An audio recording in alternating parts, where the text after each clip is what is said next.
The boy had not opened his eyes in 2 days. Caden Voss stood at the foot of the bed and watched his son breathe. Each breath came in slow and shallow, like something being pulled up from very deep water. The sound of it filled the room. Everything else was quiet. The candles had burned low. The curtains were drawn. Outside, the pack grounds were dark and still, and nobody spoke above a whisper anywhere near the east wing of the palace, because the Alpha King was inside, and the Alpha King's son was dying, and nobody knew what to say around a man like Caden when things were falling apart. Elion was 5 years old. He had his father's jaw and his mother's eyes, and he had never in his short life gone more than a few hours without making some kind of noise, talking, laughing, asking questions that had no right answers, dragging his wooden horses across the stone floors and crashing them into the legs of chairs. The silence coming from him now was the wrong kind of silence. It was not the silence of a child sleeping peacefully. It was the silence of something being held back. Caden reached out and straightened the edge of the blanket at Elion's shoulder. He had done this already. He would do it again before morning. 7 healers had stood in this room before him. 7. The best ones in the territory, and 3 brought in from neighboring packs at considerable effort and expense. They had examined the boy with their hands and their instruments and their centuries of combined knowledge. They had tried remedies that came from traditions so old that the written records of them had crumbled into dust. They had spoken with absolute confidence, and then left the room with their eyes aimed at the floor. The head healer, an older man named Conrad who had been serving the Voss family for longer than Caden had been alive, had come to Caden the previous morning with his hands folded in front of him, and his expression arranged into something that he probably thought was professional. He had said the words that healers say when they have done everything they know how to do and none of it has worked. He had spoken carefully and calmly about the boy's condition, about the fever that would not break in the right direction, about the way Elion's energy had dimmed steadily over the past 2 weeks despite every treatment attempted, about the fact that the sickness inside him was something none of them had seen in exactly this form before. Caden had listened to all of it without interrupting. Then Conrad had said, very gently, that sometimes the body makes a decision that healers cannot reverse, and that the most important thing now was to ensure Elion was comfortable, and that the family had time together. Caden had looked at him for a long moment. He had told Conrad to leave. Conrad had left. That was yesterday morning. Since then, Caden had not slept. He had not eaten anything he did not have to be reminded to eat. He had sat by his son's bed for hours at a time, and then he had stood at the window, and then he had walked the short distance from the bed to the door and back again, because stillness felt wrong when his child's life was slipping away by degrees he could not measure or stop. His beta, a broad-shouldered man named Owen who had been at Caden's side since they were both young men running through the forest without a care in the world, had come and gone several times throughout the night. Owen never pushed. He was not that kind of man. He would stand in the doorway for a few minutes, make sure Caden knew he was there, and then leave again without speaking unless spoken to. That was what a good beta did. That was friendship built on 2 decades of understanding exactly what the other person needed, without requiring them to say it out loud. Around the 3rd hour past midnight, Owen had come to the doorway again. He had said, "There is someone who wants to come." Caden had not looked up from his son's face. Another healer. Not exactly. Caden had looked up then. Owen had explained. He had done it the way he always delivered information he was not sure would be well received, which was straight and clean without decoration. There was a woman.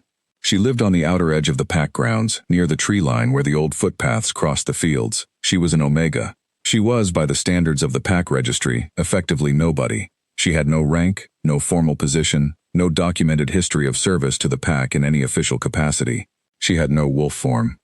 That last part was the thing that would have ended the conversation if it had been said first. A wolfless person in a wolf pack was something that the pack's traditions did not have a comfortable space for. They were not exiled. They were not mistreated, not in any obvious way that anyone would point to and call cruelty, but they were also not registered, not acknowledged. They lived in the spaces between the structures that the pack built for itself, and the structures were not built with them in mind. A wolfless Omega presenting herself to the palace in a time of crisis was the kind of thing that, under ordinary circumstances, would be turned away at the gate before anyone important even heard about it. Owen told Caden the woman's name, Mira Sell. He said she had asked to see the boy. She had not said she could help. She had said she wanted to see him. Caden was quiet for a moment. He looked at his son's face, the too pale skin, the faint shadows under the child's eyes that had no business being there on someone 5 years old. He told Owen to let her through. Owen's expression did not change, which was how Caden knew that Owen had expected this answer. The beta left. Caden turned back to his son. He thought about the first time he had held Elian. The boy had been so small that it seemed impossible he would survive being in the world at all. Caden, who had faced things in his years that would unsettle most people deeply, had held his newborn son and felt, for the first time in a very long time, genuinely uncertain about whether he was capable of what was being asked of him, not leading the pack, not running a territory, protecting a person this small, this completely without defenses, this entirely dependent on someone else's choices. That kind of responsibility. He had figured it out, the same way he had figured out everything else. One day at a time, one decision at a time. He was not going to sit here and watch his son leave this world because 7 men with letters after their names had run out of ideas. He heard footsteps in the corridor, not heavy ones. Light, deliberate, not in any hurry. The door opened. The woman who came in was not what he had expected. He was not sure what he had expected, but it was not this. She was not small exactly, but she was not imposing. She had dark hair pulled back simply. She wore a plain coat that had been good at some point and had since been worn past that point into something else, something honest. She carried a bag over one shoulder. Her hands, he noticed, were stained faintly at the fingernails in the way that happened when you spent a great deal of time working with plants and soil. She did not look at Caden first. She looked at Elian. She walked past Caden as if he were part of the furniture, not dismissively, not rudely, but with the absolute focus of someone who had already sorted out in her mind what the most important thing in the room was. She stopped at the side of the bed. She looked at the boy for a long moment without touching him. Then she looked at Caden. "How long has he been like this?" she asked. Her voice was even, not formal, not performing anything. "The worst of it, 2 days," Caden said. "The sickness started 2 weeks ago." She nodded slowly. She put her bag down on the floor. She crouched beside the bed so that she was level with Elian, and she looked at him very carefully from that angle. Then she straightened up. "May I?" she asked, and held up her hand to indicate she wanted to touch the boy. Caden nodded. She reached out and placed her palm very gently on Elian's forehead, not pressing, just resting there. She closed her eyes. She stayed like that for what felt like longer than it probably was. When she opened her eyes, she was looking at the boy's face with an expression that Caden could not immediately read. It was not the practiced calm of Conrad and the other healers. It was not the carefully managed concern of someone being professional. It was something more direct than either of those things. She looked, he thought, like someone who had just been told something they needed time to process. "What is it?" Caden asked. "I am not certain yet," she said. "I need more time with him." Conrad said there may not be much time. Conrad does not know what this is. She said it without arrogance, without taking aim at the older man. Just as a fact. None of them do. That is not an insult to them. They are good healers, I expect. But what is in this child is not something they would have seen before. Caden looked at her. "Have you seen it before?" She was quiet for a moment. "Not exactly this, but something close enough that I think I understand the direction it is going." "And can it be stopped?" She looked at him then, fully, with the kind of directness that most people found difficult to maintain when looking at the Alpha King even under pleasant circumstances. She did not look away. "I want to spend the night observing him," she said. "I will not make you promises I cannot keep, but I am not ready to tell you no." Caden stared at her. He had been told no, in various careful ways, by 7 qualified and experienced healers. He had been told, gently and professionally, to prepare himself for loss. He had been standing in this room in the dark watching his son breathe like someone counting money they were about to run out of. She was not telling him no. He pulled the chair from the corner of the room and set it beside his son's bed, on the side opposite where she was standing. "Then stay," he said. He sat down. "I am not leaving." She looked at him for a moment. Something passed through her expression that he could not name. Then she looked back at the boy, reached into her bag, and began to work. For the next several hours, Caden watched her. She did things he did not fully understand. She took out small paper packets of dried herbs and opened them carefully, smelling each one before setting it aside in a particular order she seemed to have worked out in advance. She took out a small bowl and crushed some of the herbs together with a stone she carried in the bag for that purpose. She added something from a small glass bottle, a few drops, then a few more. She mixed it until the smell of it reached across the bed to where Caden was sitting, something green and sharp and old, like the inside of a forest after rain. She held the bowl close to Elian's face without waking him. She watched the boy's breathing for a long time after that, her eyes tracking something Caden could not see. She pressed 2 fingers very lightly to the side of Elian's neck. She counted something silently. She moved to the foot of the bed and pressed both palms flat against the blanket over the boy's feet. She closed her eyes again. She stayed in that position for several minutes. Caden did not speak. He was not a man who asked unnecessary questions when someone was working. He watched. Around the hour before dawn, she sat down cross-legged on the floor beside the bed, her back against the wooden frame, her hands in her lap. She had been working for hours. She looked tired in the way that people look when they are very focused, and the focus is costing something. Caden said, "Do you need anything?" She looked up at him. For a moment she seemed surprised that he was still there. Then she settled again. "Water," she said, "and something to eat, if there is anything simple." He called for Owen quietly through the door. Owen, who had clearly not gone far, appeared with both within a few minutes. She ate a piece of bread and drank the water slowly. She did not make conversation. Caden appreciated that. He was not interested in conversation at that hour, in that room. He was interested in his son's breathing, which was still shallow but had not gotten worse. He noticed that. It had not gotten worse. He did not say it aloud. He did not want to say it aloud yet. She noticed him noticing. She looked at the boy, and then at Caden, and she said very simply, "He is fighting." "He has always been stubborn," Caden said. It came out before he thought about it. It was the first thing he had said about his son that was not a medical statement in 2 days. His voice sounded strange to him. Something moved in her expression, something quiet and careful. "Good," she said. "That is useful right now." She turned back to the boy. She reached out and rested her hand near Elian's, not quite touching, just close, and she began to speak, not to Caden, to the boy, in a low, continuous voice that was not loud enough for Caden to make out the words clearly from where he sat, but steady, unhurried, like someone reading from a long and patient story. Caden watched his son's face. The faintest line of tension in the boy's brow, a line that had been there for 2 days, eased. Just slightly. Caden's jaw tightened. He looked at the window. The curtains were still drawn. The candles had burned down to almost nothing. Outside, somewhere far off, a bird began to call for the first time ahead of dawn. He looked at his son. Elian's chest rose, held, fell, rose again.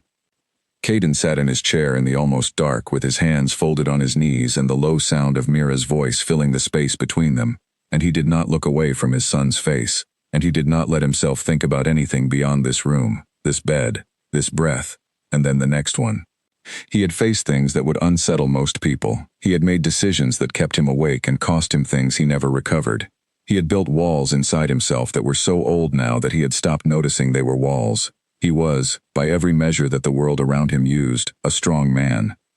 He sat in that chair, and he held on to the sound of each of his son's breaths, the way a person in deep water holds onto a rope. One breath, then the next, then the next. Outside, the world was beginning to wake up. The packed grounds were stirring. Sounds came from the direction of the kitchens. A door somewhere in the palace opened and closed. The light behind the curtains shifted from black to a deep and uncertain gray. Conrad appeared in the doorway just after dawn. He stood there for a moment looking at the room, at Mira on the floor beside the bed, at Caden still in the chair, at Elian. His expression was hard to read. It was a mixture of professional concern and something else, something less comfortable, something that came from being a man who was very good at his work, and who had just spent 12 hours away from a case that had not been resolved the way he expected. He said, very carefully, "How is the boy this morning?" Caden looked at him. "Still here," he said. Conrad's eyes moved to Mira. Something in his expression shifted, got quieter and more complicated. He said nothing more. He stepped back from the doorway and left. Mira had heard the exchange. She did not comment on it. She was looking at Elian's face with the same careful attention she had been giving it all night. Then she sat back slightly and rolled her shoulders, and Caden heard the quiet sound of her exhaling. "You should sleep," she said, without looking at him. "Even an hour." "I am fine." She looked at him then. "You are not fine," she said, with no particular judgment in it. "You have not slept. You are running entirely on fear and determination. Both of those are useful, but they are not the same as rest." He looked at her. She looked back without flinching. "An hour," she said. "I will stay with him. If anything changes, I will wake you immediately. You have my word." He did not know her. He did not know anything about her beyond what Owen had told him, which was very little. He had no reason, by any logic available to him, to trust her with his son for 60 minutes. He looked at Elian, at the faint easing around the boy's brow that had come with Mira's voice in the night, at the breathing, which was still shallow but still there, still there. He said, 1 hour. He stood up from the chair. His legs ached from the hours of sitting still. He went to the small sofa at the far end of the room that had not been sat on since this all started, and he lay down without taking off his boots. He was asleep in less than 4 minutes. When Owen woke him 63 minutes later, the first thing Caden heard before he was even fully awake was the sound of Elian making a noise.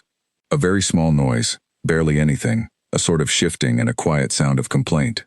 The sound a 5-year-old makes when they are transitioning out of a very deep sleep and the world is beginning to bother them again.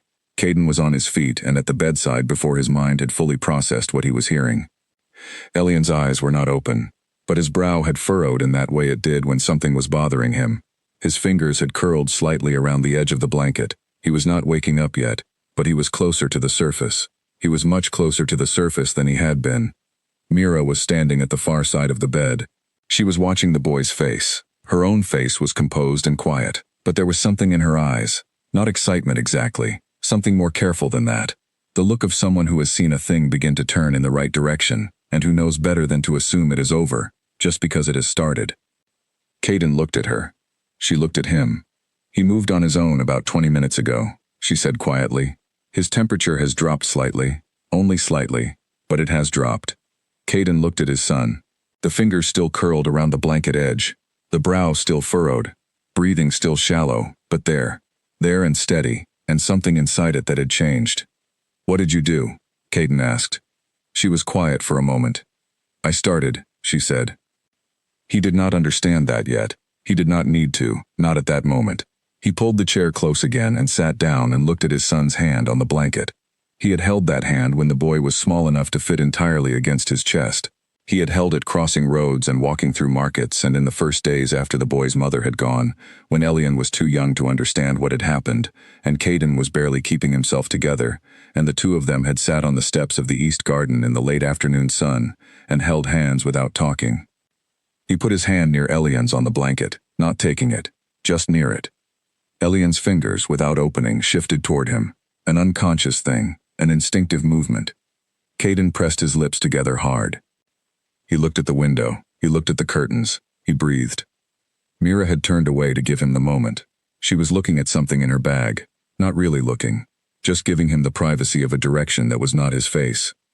That was when Caden understood something, not about the sickness and not about the remedy, but about the woman who had walked into this room in the night when nobody had sent for her and nobody had expected anything of her. She was paying attention to the right things.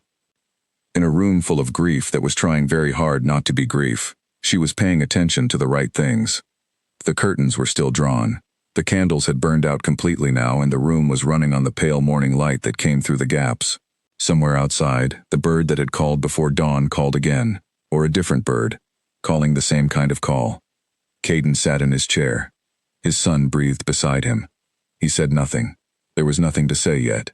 There was only the morning coming in around the edges of the curtains, and his son's hand near his own on the blanket, and the woman across the bed who had come when nobody asked and stayed when nobody demanded it, and somewhere in the night had done something that the word started did not come close to covering. Miracel had not always lived on the outer ring.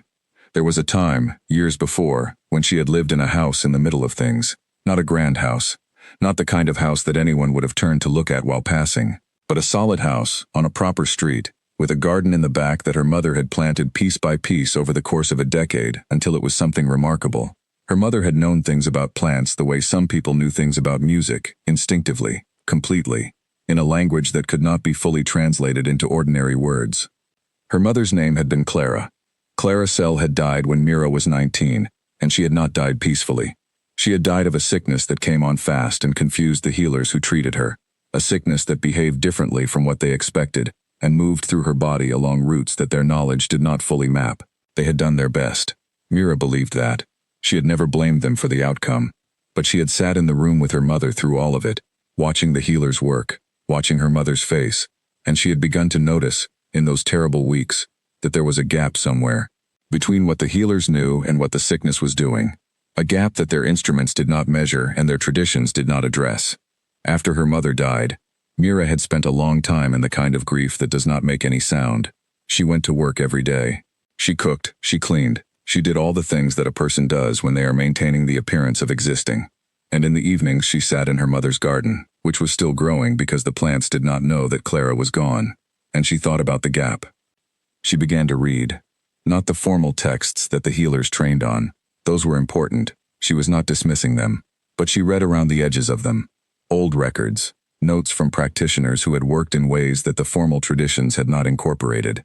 Accounts from communities that had developed their own understanding of illness and healing over centuries without the benefit of the official frameworks. She found things that interested her, things that connected, patterns that showed up across traditions that had no direct contact with each other. Ways of understanding sickness that started not from the disease itself, but from the body's relationship to it. The way a body held on to something. The way certain kinds of illness were tied to certain kinds of energy that had not been released or cleared. She started practicing what she was learning on small things.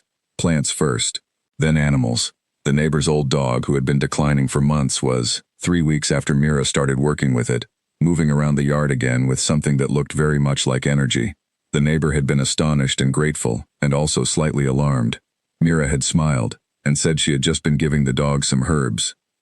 It was not exactly a lie. Herbs were involved. But herbs were not the whole of it. She did not talk about the other parts. She had learned early enough that talking about the other parts made people uncomfortable in ways that were not useful. People wanted explanations they could file in categories they already had.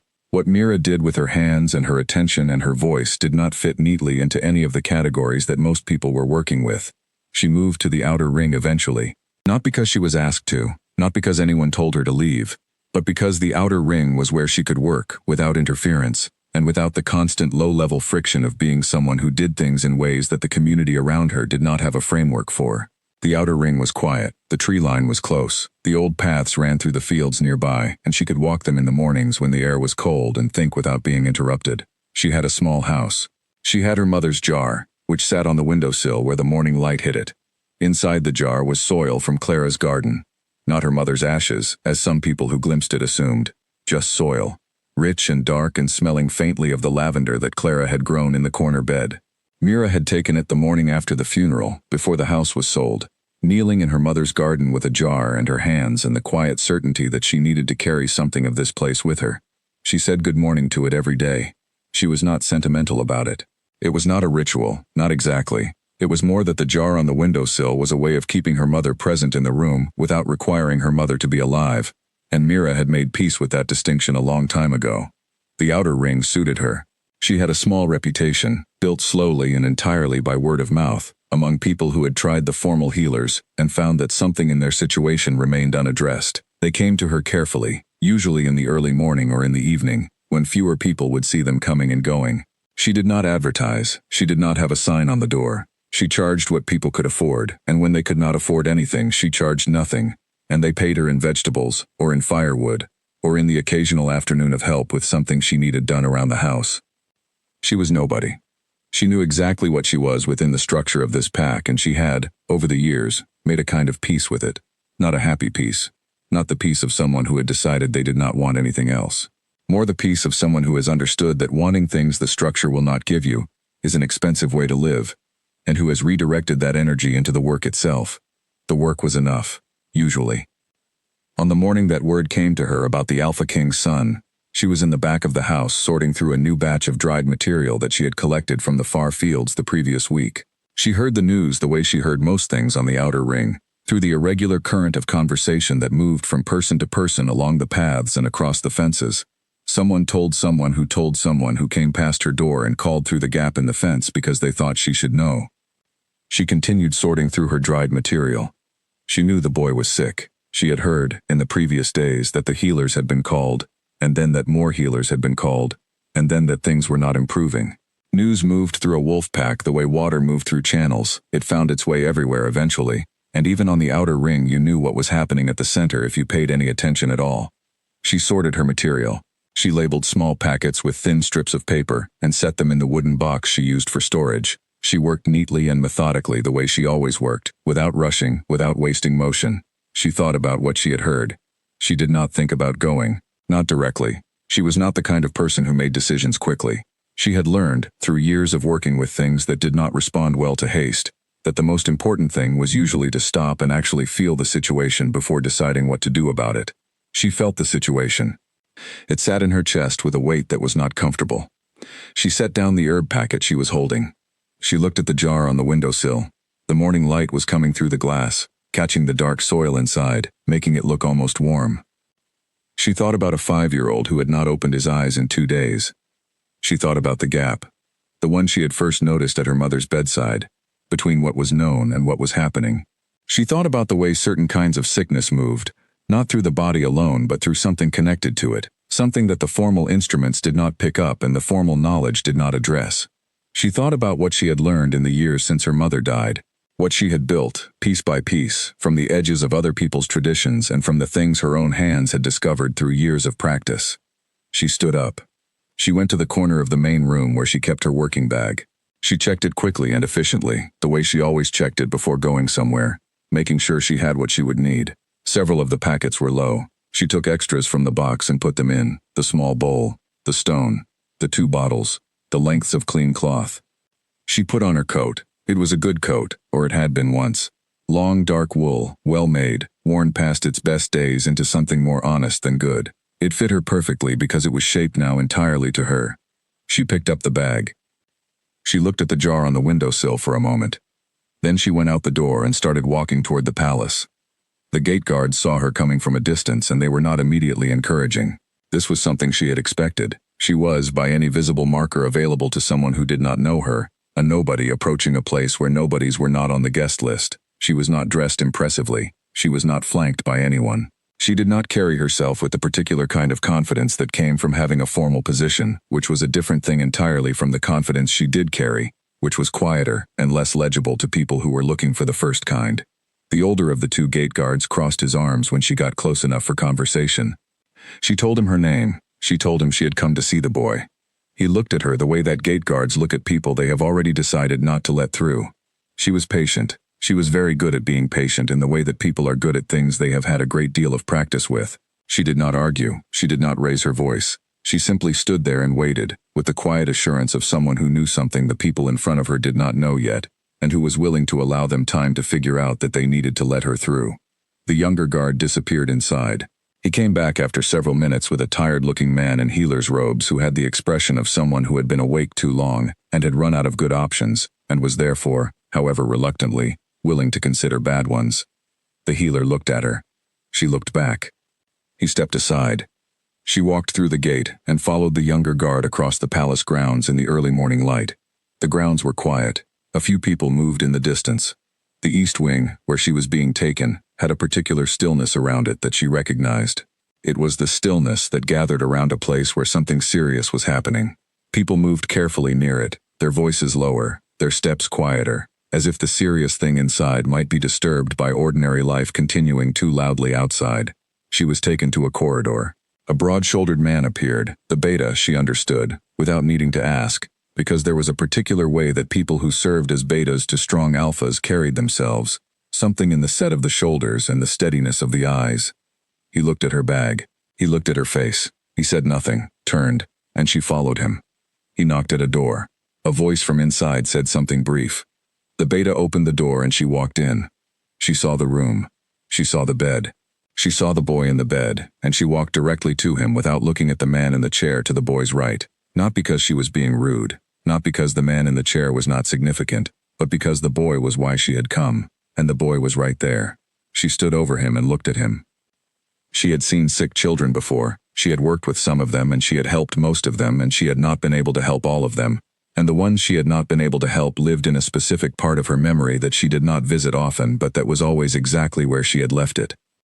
She looked at this boy and she felt what she always felt at the beginning of this kind of situation, which was a kind of listening, not with her ears, with something more distributed than that, a whole-body attentiveness that she had never found the right word for and had long since stopped trying to name. She felt the room. She felt the shape of what was in the boy. It was not like anything she had seen in exactly this form before, but it was not unlike things she had encountered in other forms. There was a family resemblance, if you knew how to look for it. Something had gotten into the boy's energy the way a thorn gets into soft tissue, too small to find easily, too deeply set to work its way out on its own, causing damage not because it was large but because it had been there too long, and the body had been reacting to it in ways that were compounding. The 7 healers had been treating the reactions, not the thing causing them, she thought. That is not their fault. This is not something their training would have prepared them to see. She thought, I need more time to be sure. She turned to look at the man in the chair, the Alpha King, for the first time since entering the room. He was looking at her. He was a large man, built with the kind of solidity that came from both nature and a life of hard use.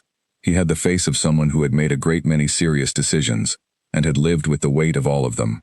He was not performing composure. He was not managing his expression for her benefit. He was simply there, in the chair, beside his son, and the degree to which he was held together was not the same as being all right. She could see that he was not all right. He was holding himself together across a distance that she could not measure, and he was doing it entirely alone. She looked at him steadily and said what she had already decided she was going to say, which was honest and accurate, and offered nothing she could not stand behind. She told him she was not certain yet. She told him she needed more time with the boy. She told him she was not ready to say no. She watched his face when she said the last part. Something in it changed, very slightly. The kind of change that happens in the faces of people who have been preparing themselves for a specific and terrible answer and have just been told, for the first time, that the answer might not be the one they were preparing for. She looked at him looking at her. She said, I want to spend the night observing him. He pulled a chair to the bedside and sat down and said, then stay. It was not a command, or if it was the kind of command that was also, somehow, a request. She looked at him for a moment longer. Then she turned back to the boy, reached into her bag, and got to work. The night passed in layers. She worked for 2 hours without speaking much, setting up what she needed, orienting herself to the specific shape of what was happening in Elian's body. It was not the same as diagnosing him in the way that Conrad and the others had diagnosed him. It was more like learning a landscape. You could not move through it effectively until you understood where the ground was firm and where it was not, where the channels ran and where they were blocked. The Alpha King sat in his chair and did not interrupt her. This was, she thought, notable. Most people in his position, faced with someone doing things in unconventional ways around someone they loved, could not stop themselves from asking questions, or offering opinions, or expressing the anxiety that they were barely managing to contain. He did none of those things. He sat. He watched. He was clearly paying close attention to everything she did, but he paid attention the way a careful person pays attention, without interfering, without interpreting aloud, just taking in information and waiting to see where it led. She found that easier to work with than she had expected. Around the second hour, she paused and looked at him. You have not slept, she said. I am aware. It would help you to sleep, even briefly. He looked at his son. He looked back at her. He said, I will sleep when I know whether you can help him. You may be waiting a while for certainty, she said honestly. He considered that. Then I will sit. She accepted this and returned to her work. She found the thing she was looking for around the middle of the night. Not immediately, not dramatically. It revealed itself gradually, through the accumulated attention of several hours of careful observation, the way certain kinds of difficult truths reveal themselves not in a single moment of clarity, but through a long process of looking, until the picture assembles itself. There it was. Not something she could have pointed to physically, not something that would have shown up on any of Conrad's instruments, but real, very real. A kind of stuck energy, for lack of a better phrase, that had settled into the boy at some point in the past weeks, and had been compounding ever since, causing the fever to behave unpredictably, causing his body to fight itself as much as the invading sickness. She knew how to work with this. She had not worked with exactly this, but she had worked with enough things in the same family to know the direction she needed to go. She began. It was quiet, careful work. There was nothing dramatic about the way it looked from outside. She was aware of that. She sat near the boy. She used her voice. She used her hands, not touching him most of the time, just present near him, in the way that you could be near a fire and feel its warmth without being burned. She worked with the dried material she had brought and the specific combinations she had put together over the hours of careful observation. And she talked to him, in that low, continuous voice that her mother had used in the garden, not to the plants exactly, not as a magical practice, but in the way that Clara had explained it once, which was that everything responds to being spoken to with care, and sick things respond most of all. Around the hour before dawn, she felt the first shift. It was small. She would not have caught it if she had not been paying extremely close attention, but it was real. A slight easing, a degree of release in what had been held tightly. She did not say anything about it yet. She kept working. When dawn came, the boy moved, just slightly. His fingers curled around the edge of the blanket in an unconscious reaching gesture. The kind that children make in sleep when they are moving toward something rather than away from something. Mira sat back. She looked at him for a long moment. Then she looked at the Alpha King, still in his chair, still awake, watching his son with the fixed attention of someone who had decided that if he looked away it would be his fault. She said, "He is fighting." And he said, "He has always been stubborn," and his voice came out differently than it had all night. Thicker, less managed, the voice of a father, rather than a king. And she understood in that moment that he had been holding that piece of himself back for hours, and it had just gotten away from him by accident. She looked at the boy. She said, "Good. That is useful right now." Because it was. And because what she was about to do in the hours ahead was going to need the boy's own fight more than it was going to need anything she brought to it. She was not going to tell the Alpha King that yet. She did not want to say anything she could not stand behind. She just got back to work. By the second morning, the palace had a problem. Not with Elion. With Elion, there was something that nobody wanted to say aloud yet because saying it aloud felt like tempting the situation to reverse itself. But the boy had moved in the night. His fingers had reached. His brow had softened.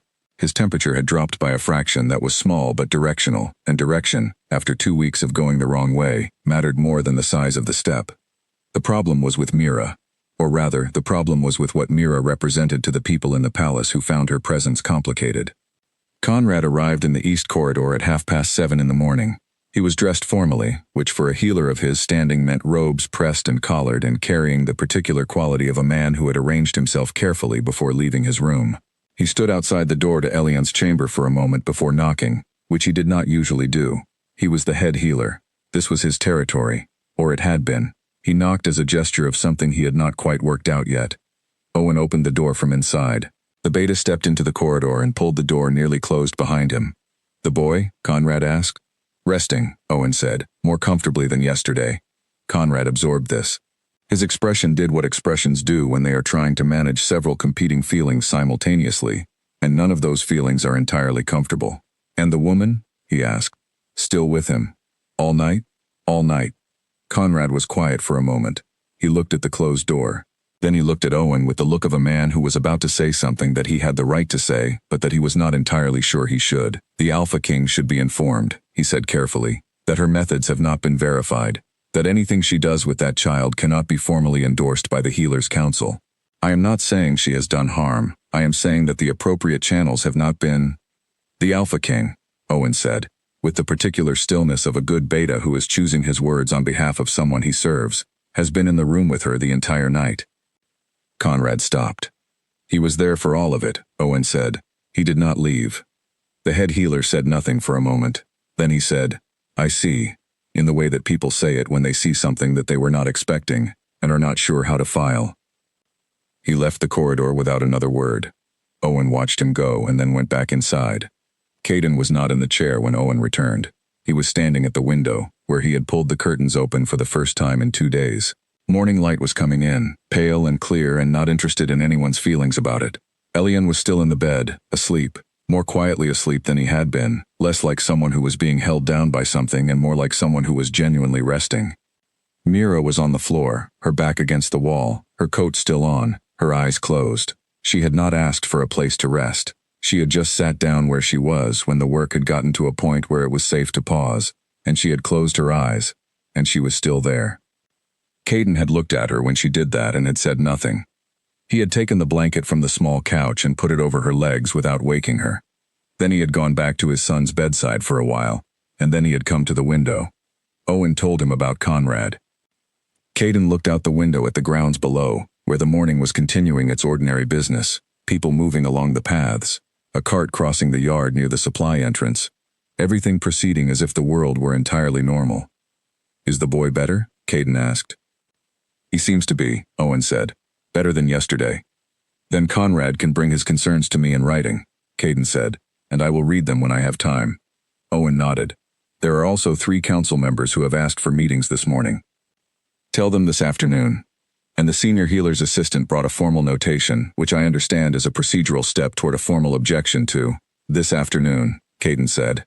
Owen stopped. Caden turned from the window. He looked at Owen, and Owen, who had known him for 20 years, read what was in his face without any difficulty. "This afternoon," Owen said. "All right." He left to handle the morning. Caden went back to his son's bedside and sat down. He looked at Elian's face. The color was still not right. Not the right color for a healthy 5-year-old. But it was different from what it had been at midnight. The shadows under the boy's eyes were still there, but they had softened slightly at the edges. He looked at Mira, asleep against the wall. He thought about the night. He had watched her work for hours. He had watched her do things that he did not have a language for, not exactly, that lived in the space between the things he knew and the things he could not explain, but also could not dismiss, because he had seen what they appeared to do. He was not by nature a credulous person. He did not believe things without evidence, but he also understood that absence of a framework was not the same as absence of reality, and there were things in the world that existing frameworks had not yet caught up to. What he had seen in this room through the night was real. He could not name it. He could not document it in terms that Conrad would accept. But it had happened, and it had mattered, and his son's fingers had curled toward him in the early hours of the morning, with something in them that had not been there the day before. He was not going to let the council turn that into a procedural argument. He heard a sound from the bed.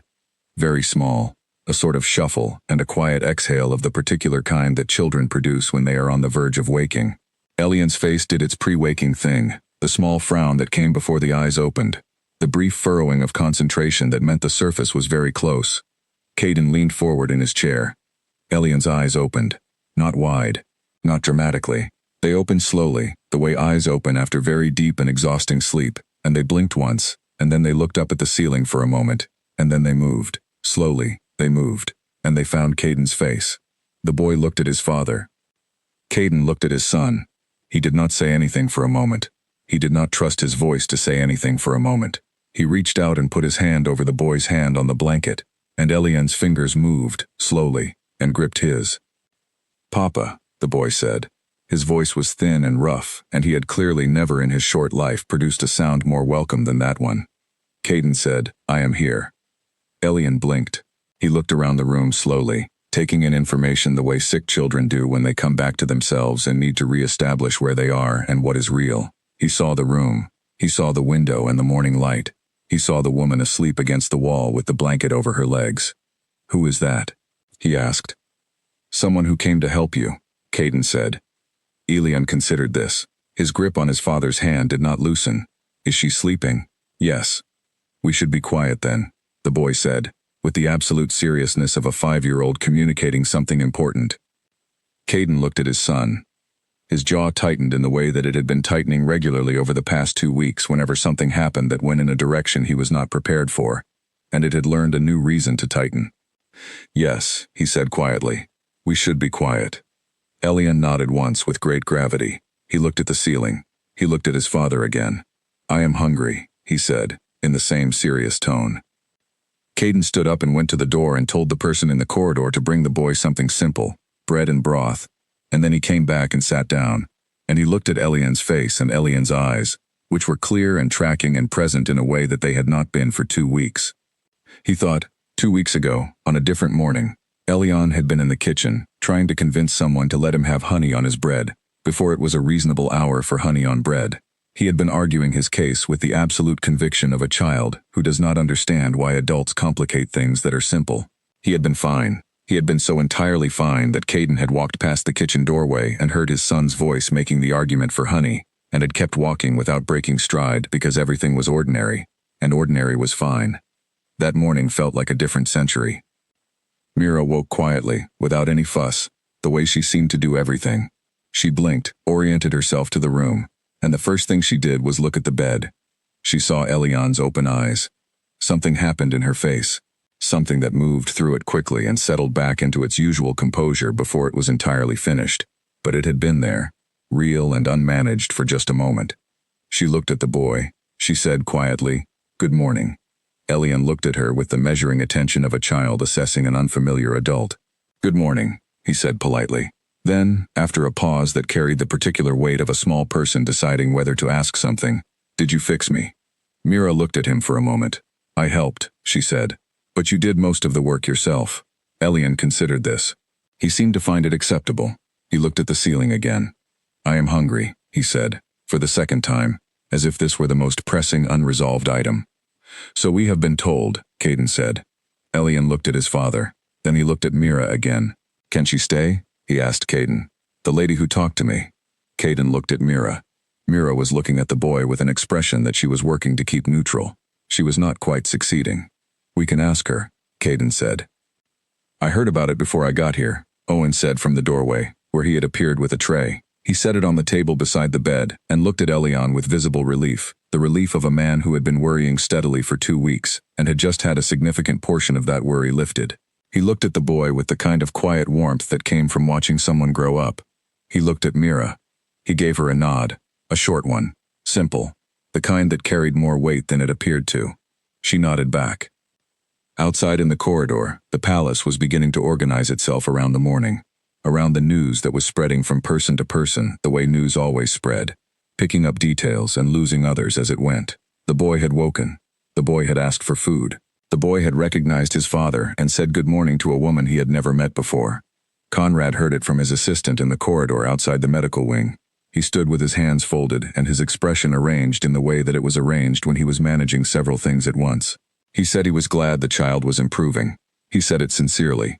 He was, genuinely and without reservation, glad. The rest of what he was feeling, the parts that were more complicated than glad, he did not say in the corridor. He would save those for the meeting this afternoon, which he had already sent a message to confirm. In Elian's room, the morning continued. Elian ate his bread with careful attention. He drank his broth slowly. He asked his father questions about things that had happened while he was sick, in the slightly formal way that children have when they are trying to catch up on time they missed, and want to understand exactly what the world did without them. Caden answered each question. He answered them in full, not giving the abbreviated version that adults often give sick children as if they cannot handle the complete account. Mira sat in the chair at the far side of the room and worked quietly on something in her bag, sorting and labeling, giving the two of them space that she had understood without needing to be asked was needed. She stayed because the boy's improvement was real, but it was also early, and early was not the same as done, and she was not going to walk out of this room on the basis of one morning. She did not say any of this, she just stayed. At some point, between the broth and a second piece of bread, Elian looked over at her again. What is your name? He asked. Mira, she said. He tried it. Mira, he repeated, in the careful way of a child learning something new. He seemed to find it satisfactory. He turned back to his bread. Caden watched his son eat. He looked at the window. The morning light was fully in the room now, clear and direct, hitting the wood of the bed frame and the table and the floor in a way that made everything look more solid than it had in the candlelight of the long night. The room looked, for the first time in 2 weeks, like a room where someone was going to be all right. He held on to that. He did not say it yet. He looked at Mira. She was looking at her work in the bag, but she felt his attention and looked up. He said, quietly, "You came without being asked." She looked at him for a moment. Yes. Why? She was quiet. She looked at the boy, then back at Caden. Because I thought I could help, she said. He looked at her steadily. And could you have been turned away? Yes, she said. I expected I might be. But you came anyway. Yes. He looked at her for a long moment. Something in his face had shifted slightly from the configuration it had been holding since she first walked into this room. Not much, but enough to be visible to someone who was paying attention. She was paying attention. He looked back at his son, who had finished his bread and was now being held by sleep again. Ordinary sleep this time, the loose and easy sleep of a child who had eaten and was warm, not the terrible heavy unconsciousness of before. He said, without looking away from the boy, "Thank you." She said, "He is not finished yet." "I know," he said. "Thank you anyway." She looked at the boy. She looked at the jar she had placed on the narrow ledge by the window when she was setting up the previous night, the small glass jar she had taken from her bag and put there because she always needed it near her when she worked, the one with the dark soil inside. She said, "So are we." She went back to work. The middle of the day brought visitors. Not to Elian's room, not directly. The palace had an instinct for managing these things, and Owen was particularly good at it. People who wanted to see the boy were redirected to Owen, who told them that the boy was resting and improving, and that the Alpha King would send word when visits were appropriate. People who wanted to speak with Caden about things unrelated to Elian were redirected to the afternoon. But they came. They came to the corridor outside the room, or to the small receiving space at the end of the wing, or to Owen himself with their questions and their concerns, and Owen fielded each of them with the particular competence that made him essential. Conrad came at noon. He did not ask to see Elian. He asked to speak with Owen, which was his way of asking to communicate something without having to make it a formal exchange with the Alpha King directly. He had a document with him. It was written on official Healers Council paper, and it used the formal language that official Healers Council papers used, which was precise and careful, and conveyed its meaning in ways that took slightly longer to parse than necessary, but that left no room for later claims of ambiguity. It said, in essence, that the Council wished to document its concern that a person without formal qualification was treating the Alpha King's son, and that this represented a departure from established protocol, and that the Council wanted to ensure that whatever improvements might be observed in the patient's condition were being properly documented by qualified parties. Owen read it. He folded it. He told Conrad that he would pass it on. He did not pass it on immediately. He set it on his desk in the small office he kept at the end of the corridor, and turned to the other things that needed his attention. The 3 council members arrived at 2 in the afternoon, and Owen sent them to wait in the receiving room with the assurance that the Alpha King would join them shortly. He went to Elian's room and knocked and told Caden they were here. Caden had spent the middle of the day in a chair at his son's bedside reading to him. Elian had slept for a couple of hours and then woken again, and this time he had been more alert, interested in things, asking about the book his father was reading, wanting to know what would happen next in it. This was such a completely ordinary thing for this child to do that Caden had needed a moment before he could answer. He told Owen he would be 5 minutes. He finished the page he was reading to Elian. He told the boy he was going down the hall and that Owen would be just outside and that he would be back before the afternoon was out. Elian, who was looking considerably more like himself, said, "Will Mira still be here?" Caden looked at Mira, who was at the table across the room with her materials spread in front of her. "Will you?" he asked her. She looked up. She looked at the boy. "Yes," she said. Elian accepted this with the nod of a small person who has confirmed an important point and can now move on. He settled back against the pillows. He was holding the book Caden had been reading, tracing the cover design with one finger. Caden went down the hall to the receiving room. The 3 council members were there, a woman named Helen, who oversaw the formal pack administration and who was formidably organized and rarely ruffled, a man named Jeffrey, who handled territorial agreements and who had a lawyer's precision about everything he said, and an older man named Dorian, who had been on the council since before Caden had taken leadership, and who said very little in group settings, but was usually thinking something that mattered. They greeted him appropriately. They did not comment on the way he looked, which was like a man who had been awake for nearly 40 hours and had not changed his clothes. Helen spoke first, because Helen always spoke first. She said she was glad the young prince appeared to be improving. She said it sincerely. She did not rush past it to get to her point, which Caden appreciated. She let it sit for a moment. Then she said that the council wanted to be helpful in thinking through the situation going forward. She said the word situation in a way that carried its weight without being pointed. Jeffrey then said several things about precedent and protocol that were accurate and that Caden listened to without interrupting. He was right about the technical points. Caden did not dispute them. Dorian said nothing. He looked at Caden with the particular attention of a very old man who has seen a great many things and has gotten precise over the years about which things were worth spending energy on. When Jeffrey finished, Caden looked at all 3 of them. He said that his son had been dying 2 days ago. He said that 7 healers, including the head healer, had run out of things to try. He said that a woman had come, without being summoned, without any formal standing, and that his son had opened his eyes this morning and asked for bread. He said these things without drama and without raising his voice, in the tone he used when he was communicating something that he considered settled.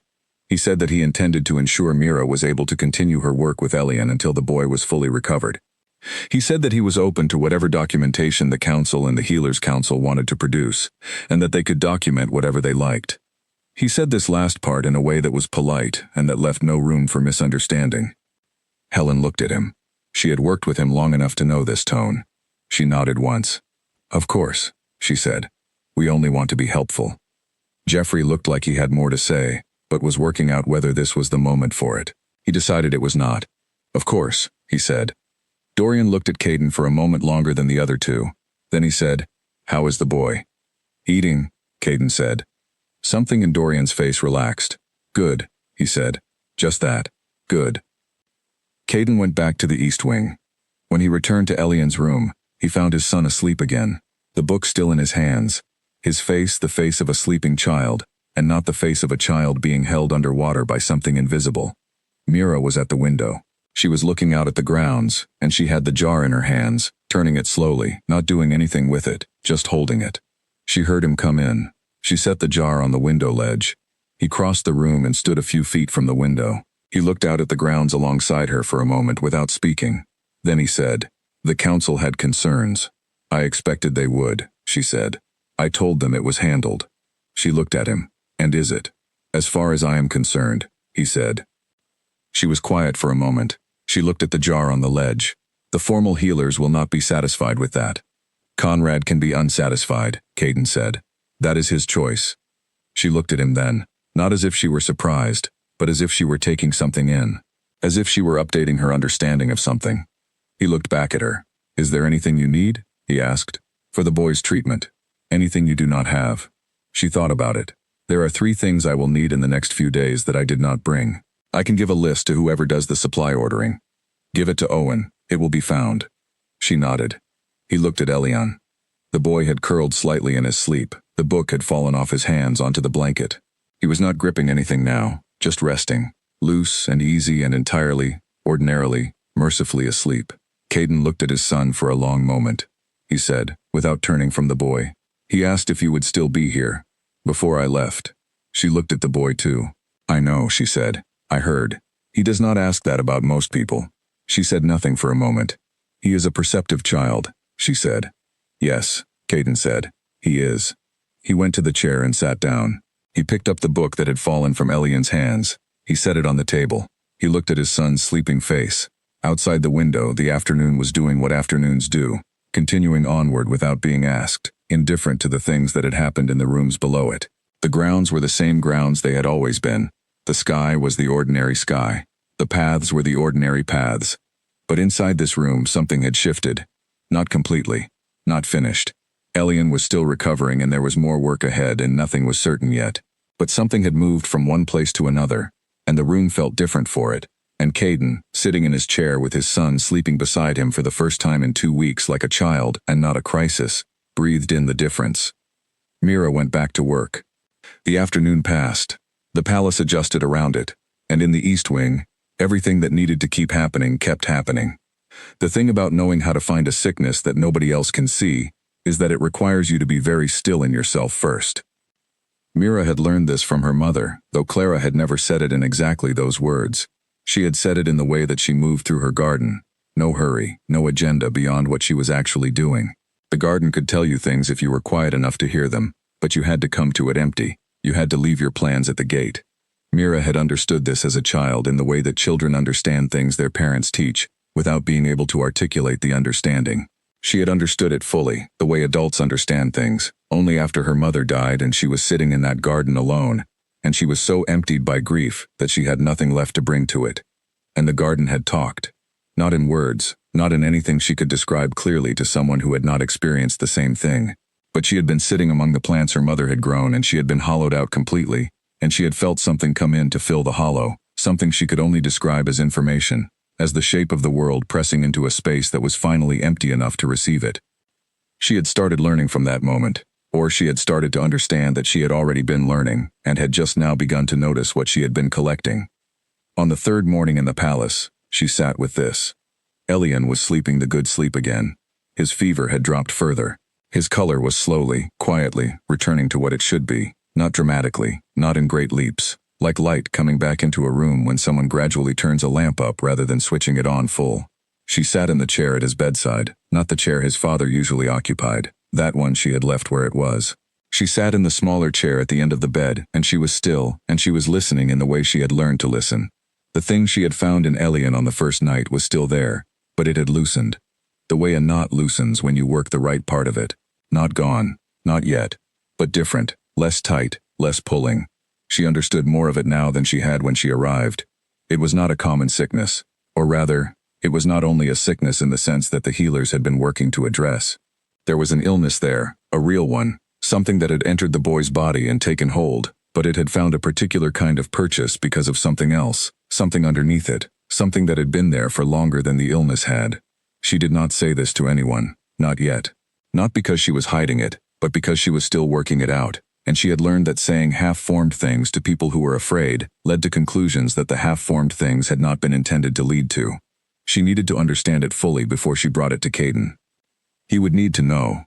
What she had found, working carefully through the night and the following day, was that the illness had taken hold in Elian with particular tenacity, because the boy carried something in his energy that she could only describe as grief.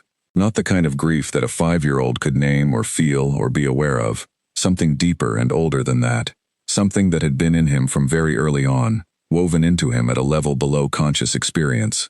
Children were not born empty. This was one of the things she had come to understand through years of working with sick people, young and old, the way the body carried more than its own history, the way the things that happened to the people around a child in the child's earliest years could leave marks in the child's own system. Not damage, exactly, not a wound that could be pointed to, more like a resonance, a frequency that was set early and that affected how everything else landed. Something had happened in this child's early life, something large, something that had left this resonance in him that made the illness hold on differently than it would have in a child without it. Mira thought about the man she had met 2 nights ago, standing at his son's bedside. She thought about his face, which was a face she was learning to read. A careful face, a face that held things behind it, a face that did not let things out unless they got away from him, which they had done, briefly, twice that she had witnessed, and both times what came out was something about Elian's mother. He had mentioned her once, not directly. He had mentioned her the way people mention things they cannot look at straight, sideways, in a phrase he probably did not even realize had come out until it was already in the air. She had not asked. She had understood, without asking, that this was not a question she was entitled to yet. But she thought about it now, sitting with the boy, listening to the quality of his sleep, and the information it was giving her about where the work needed to go. She thought, he lost his mother early. This boy. Whatever happened, he lost her early. And the grief of that loss, which he was too young to process in any of the ways that older children or adults processed grief, had settled into his body the way things settle when they have nowhere to go, not blocking him, not harming him on its own, but creating in him a kind of susceptibility, a way of being that left certain doors more open than they should be. And a sickness that knew how to use an open door had found them. She was not going to tell Caden this in those words. She was going to have to find a way to say it that was accurate and that did not cause him more pain than necessary. She was going to have to hold the information carefully. She was good at holding information carefully. She had years of practice. Around mid-morning, Elian woke up. He woke differently from the days before, fully and promptly, the way a well person wakes, without the long, slow dragging ascent from very deep water. He opened his eyes, looked at the ceiling, and then looked at her. "You are still here," he said. "Yes," she said. He seemed satisfied with this.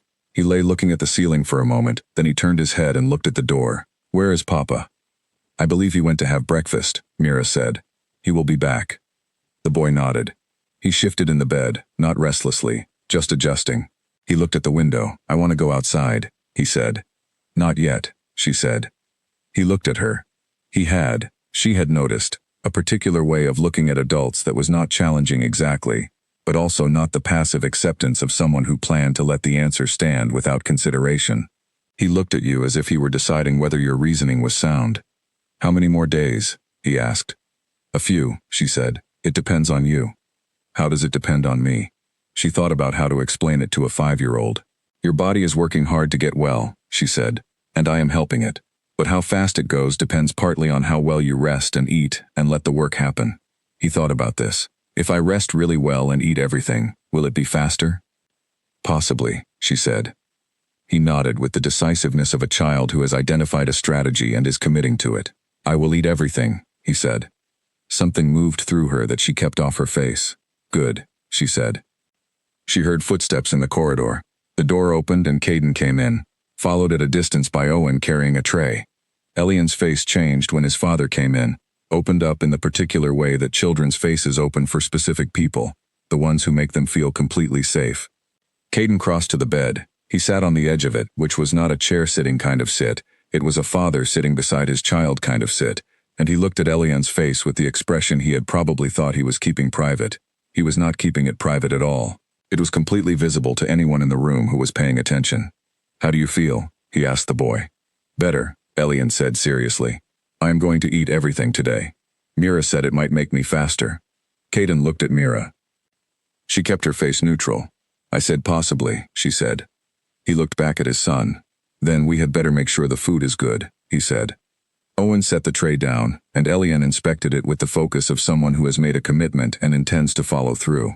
There was bread, and there was fruit, and there was a boiled egg, and there was broth. The boy went to work on it in an orderly way.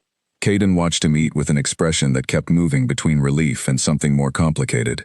He looked at Mira once, quickly, and she looked back, and something passed between them without words about the morning, about the fact that the boy was sitting up and eating fruit, with the focused intensity of a child who had agreed to a plan and was executing it. After breakfast, while Elian was resting, Caden came to where Mira was working at the table. He said, "There is something you have not told me." She looked up. He was looking at her steadily. He was not asking in the way that demanded an answer immediately. He was asking in the way that communicated that he had noticed, and that he could wait, but that he wanted to know. She set down what she was working with. She looked at him. She said, "I am still working out how to say it." "Take your time," he said. "I am not going anywhere." She was quiet for a moment, then she said, "When did Elian's mother pass?" He looked at her. Something in his face went very still. "When he was 2, he said. She nodded. She had expected something in that direction. She had not expected quite that early, and something in her adjusted to accommodate it. She said, "He carries something of that, not consciously. He is too young for it to be anything he can feel or name, but it is in him, the way things are in a body when they happen before the person was old enough to process them." Caden looked at her. "It is not what caused the sickness," she said carefully, "but it is part of why the sickness held on as strongly as it did. It found a way in through something that was already open." She paused. "I can address it. I already have been, without knowing exactly what I was addressing. But it helps to know. It helps me be more specific." He was very quiet. She did not fill the silence. She had learned a long time ago that some silences needed to be left alone to do their work. He looked at the bed where Elian was resting. He looked at his son's face, the sleeping face, the color coming back into it. He said, "She would have liked you." He said it quietly, and without looking at Mira. He said it to the room, or to some space that was neither the room nor anything in it. She did not say anything in response. She understood, by the way it had come out, that it was not a statement that required a response. It was something that had been in him, and that had found its way out, quietly, the way the river he had mentioned in the middle of the night found its way to wherever it was going. She looked at the window. She looked at her jar on the ledge. She picked up what she had been working with and went back to it. After a while, Caden moved to his son's bedside. He sat in his chair. He picked up the book from the table. He opened it to the place where they had left off.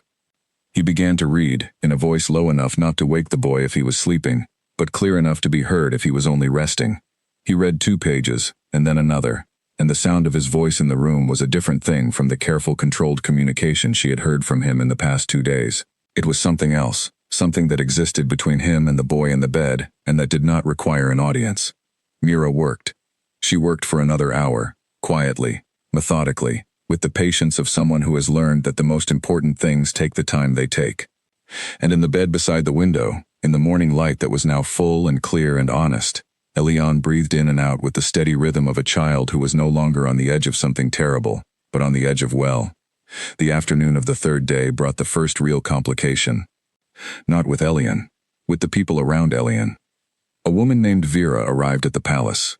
Vera was the assistant to Conrad, the head healer, and she was a person who understood her role very precisely. She was the mechanism by which Conrad's concerns became official documents. She was good at it. She was organized and thorough, and she wrote clearly, and she kept records that were impeccable. She came to Owen with a folder.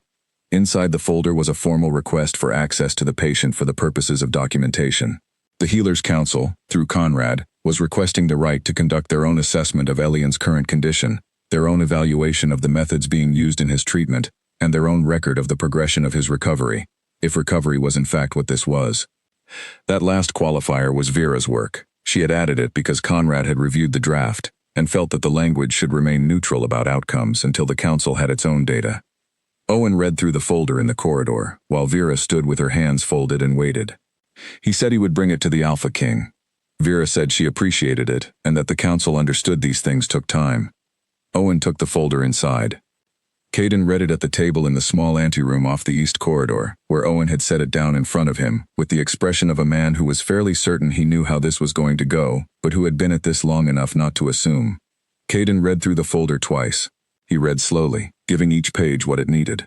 This was something Owen had noticed about him years ago, the way he read documents. Most people in his position developed a habit of scanning, pulling out the relevant parts, getting to the conclusion. Caden read everything.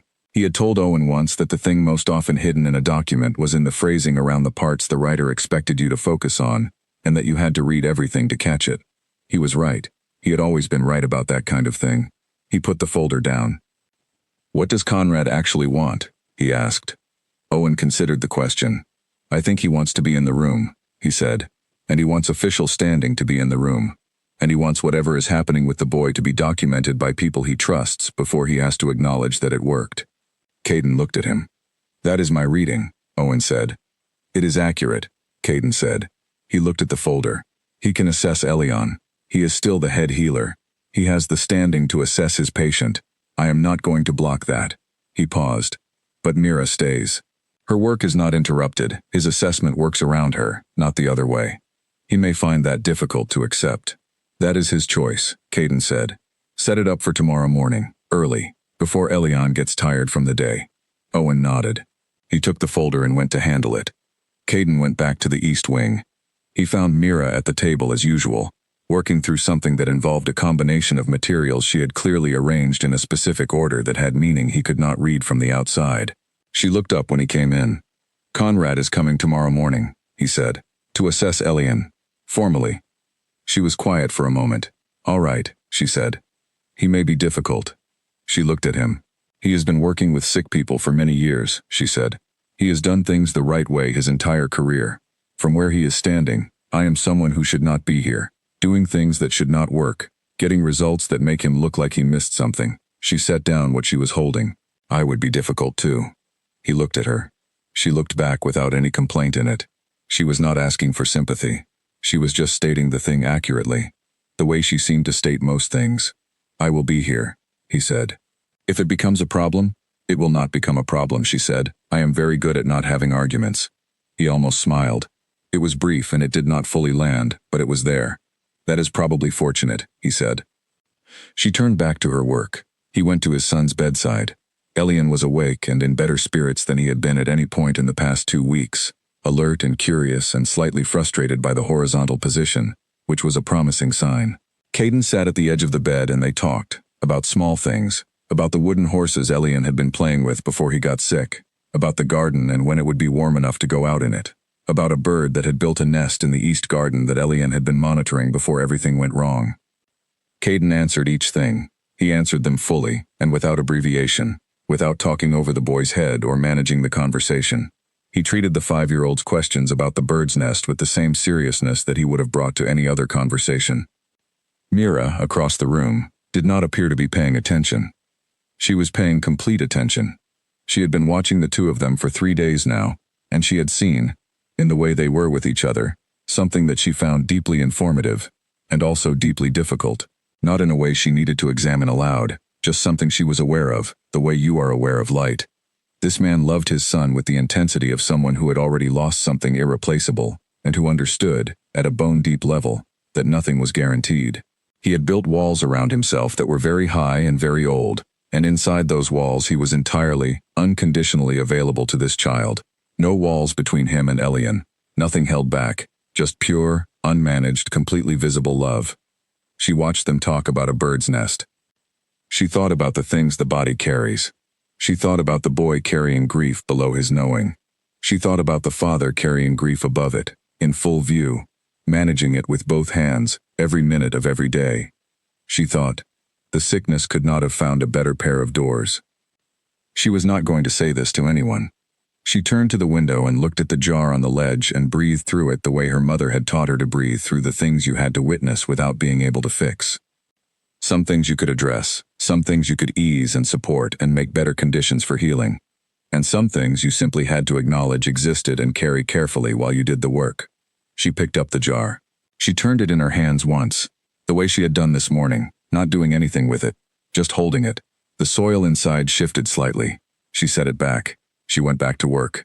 Outside, the afternoon was doing what afternoons did, and inside the east wing of the palace, a man talked to his son about a bird, and a woman across the room listened to both of them without appearing to, and the boy in the bed between them looked more like himself than he had looked in 2 weeks.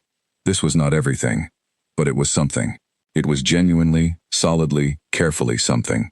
And Mira Cell, who had come without being asked and who had stayed without being required, and who had found the thing in the boy's body that 7 qualified healers had not been able to see, kept working. Not because anyone had told her to. Because the work was not finished, and she did not leave things unfinished. Conrad came at 8 in the morning. He came alone, without Vera or any assistant, which told Owen something. When Conrad wanted official documentation, he brought Vera. When he wanted to see something for himself first, he came alone. Owen let him through and walked him to the east wing without comment. Caden was in Elian's room when the knock came. He was sitting in his chair at the boy's bedside, which was where he had been for most of the past 3 days, reading. Elian had been awake for an hour, and had eaten breakfast with the focused commitment of a child executing a strategy he had agreed to. He was now in the state that follows good breakfast for a child who is recovering, which was alert and restless and not entirely sure what to do with the alertness. Mira was at the table. Owen opened the door. Conrad came in. He stopped just inside the doorway. He looked at Elian. The boy looked back at him. Elian knew Conrad from the past 2 weeks of being examined and treated, and his feeling about the head healer was the feeling that sick children often had about the people who had been trying to make them better without success, which was a complicated mixture of faint trust and faint disappointment, and the particular wariness of someone who had been through a lot of things with this person, and had not come out the other side until now. "Good morning," Conrad said to the boy. "Good morning," Elian said politely. Conrad came further into the room. He looked at Caden briefly, a short acknowledging look that contained something more than professional acknowledgement but that was managing itself carefully. He looked at Mira. Mira was looking at him. There was a moment in the room that was not quite tension, and not quite the absence of tension. Something in between. Conrad said, "May I?" He was looking at Elian, but the question was addressed to the room. Caden said, "Yes." Conrad set down the case he was carrying, and opened it, and began his examination. He was thorough. He was, whatever else was true about the past few days, a genuinely skilled healer, and watching him work was to watch someone who knew what they were doing. Elian submitted to the examination with the patience of a child who had been through a great many of these. When Conrad was finished, he stood back and looked at his notes, and then he looked at Elian's face. He said, very quietly, "Your temperature has dropped considerably." "Mira is fixing me," Elian said. Conrad looked up from his notes. He looked at Mira. She looked back at him without any particular expression. He said, with the careful language of someone choosing every word, "The improvement is real. The progression is positive." He did not say, "I do not understand it." He did not say, "This should not have been possible with what I know." He did not say, "I was wrong." These were things that a man like Conrad carried, but carried silently, in the specific private space where competent people put the evidence that challenges their understanding of their own competence. He closed his case. He stood beside the bed for a moment and looked at the boy. He said to Elian, "You look much better." Elian said, "I am going to be outside soon. Mira says a few more days." Conrad looked at Mira again. There was something in his look that she received and did not respond to overtly. It was not hostile. It was something more complicated and more personal than hostility. It was the look of a man who had been doing important work for his entire adult life, and who had just been given evidence that there was a whole territory adjacent to that work that he had not known existed. She understood that look. She had worn it herself, years ago, sitting in her mother's garden. He said to her, without putting anything in particular in his voice, "What is it, if you are willing to say?"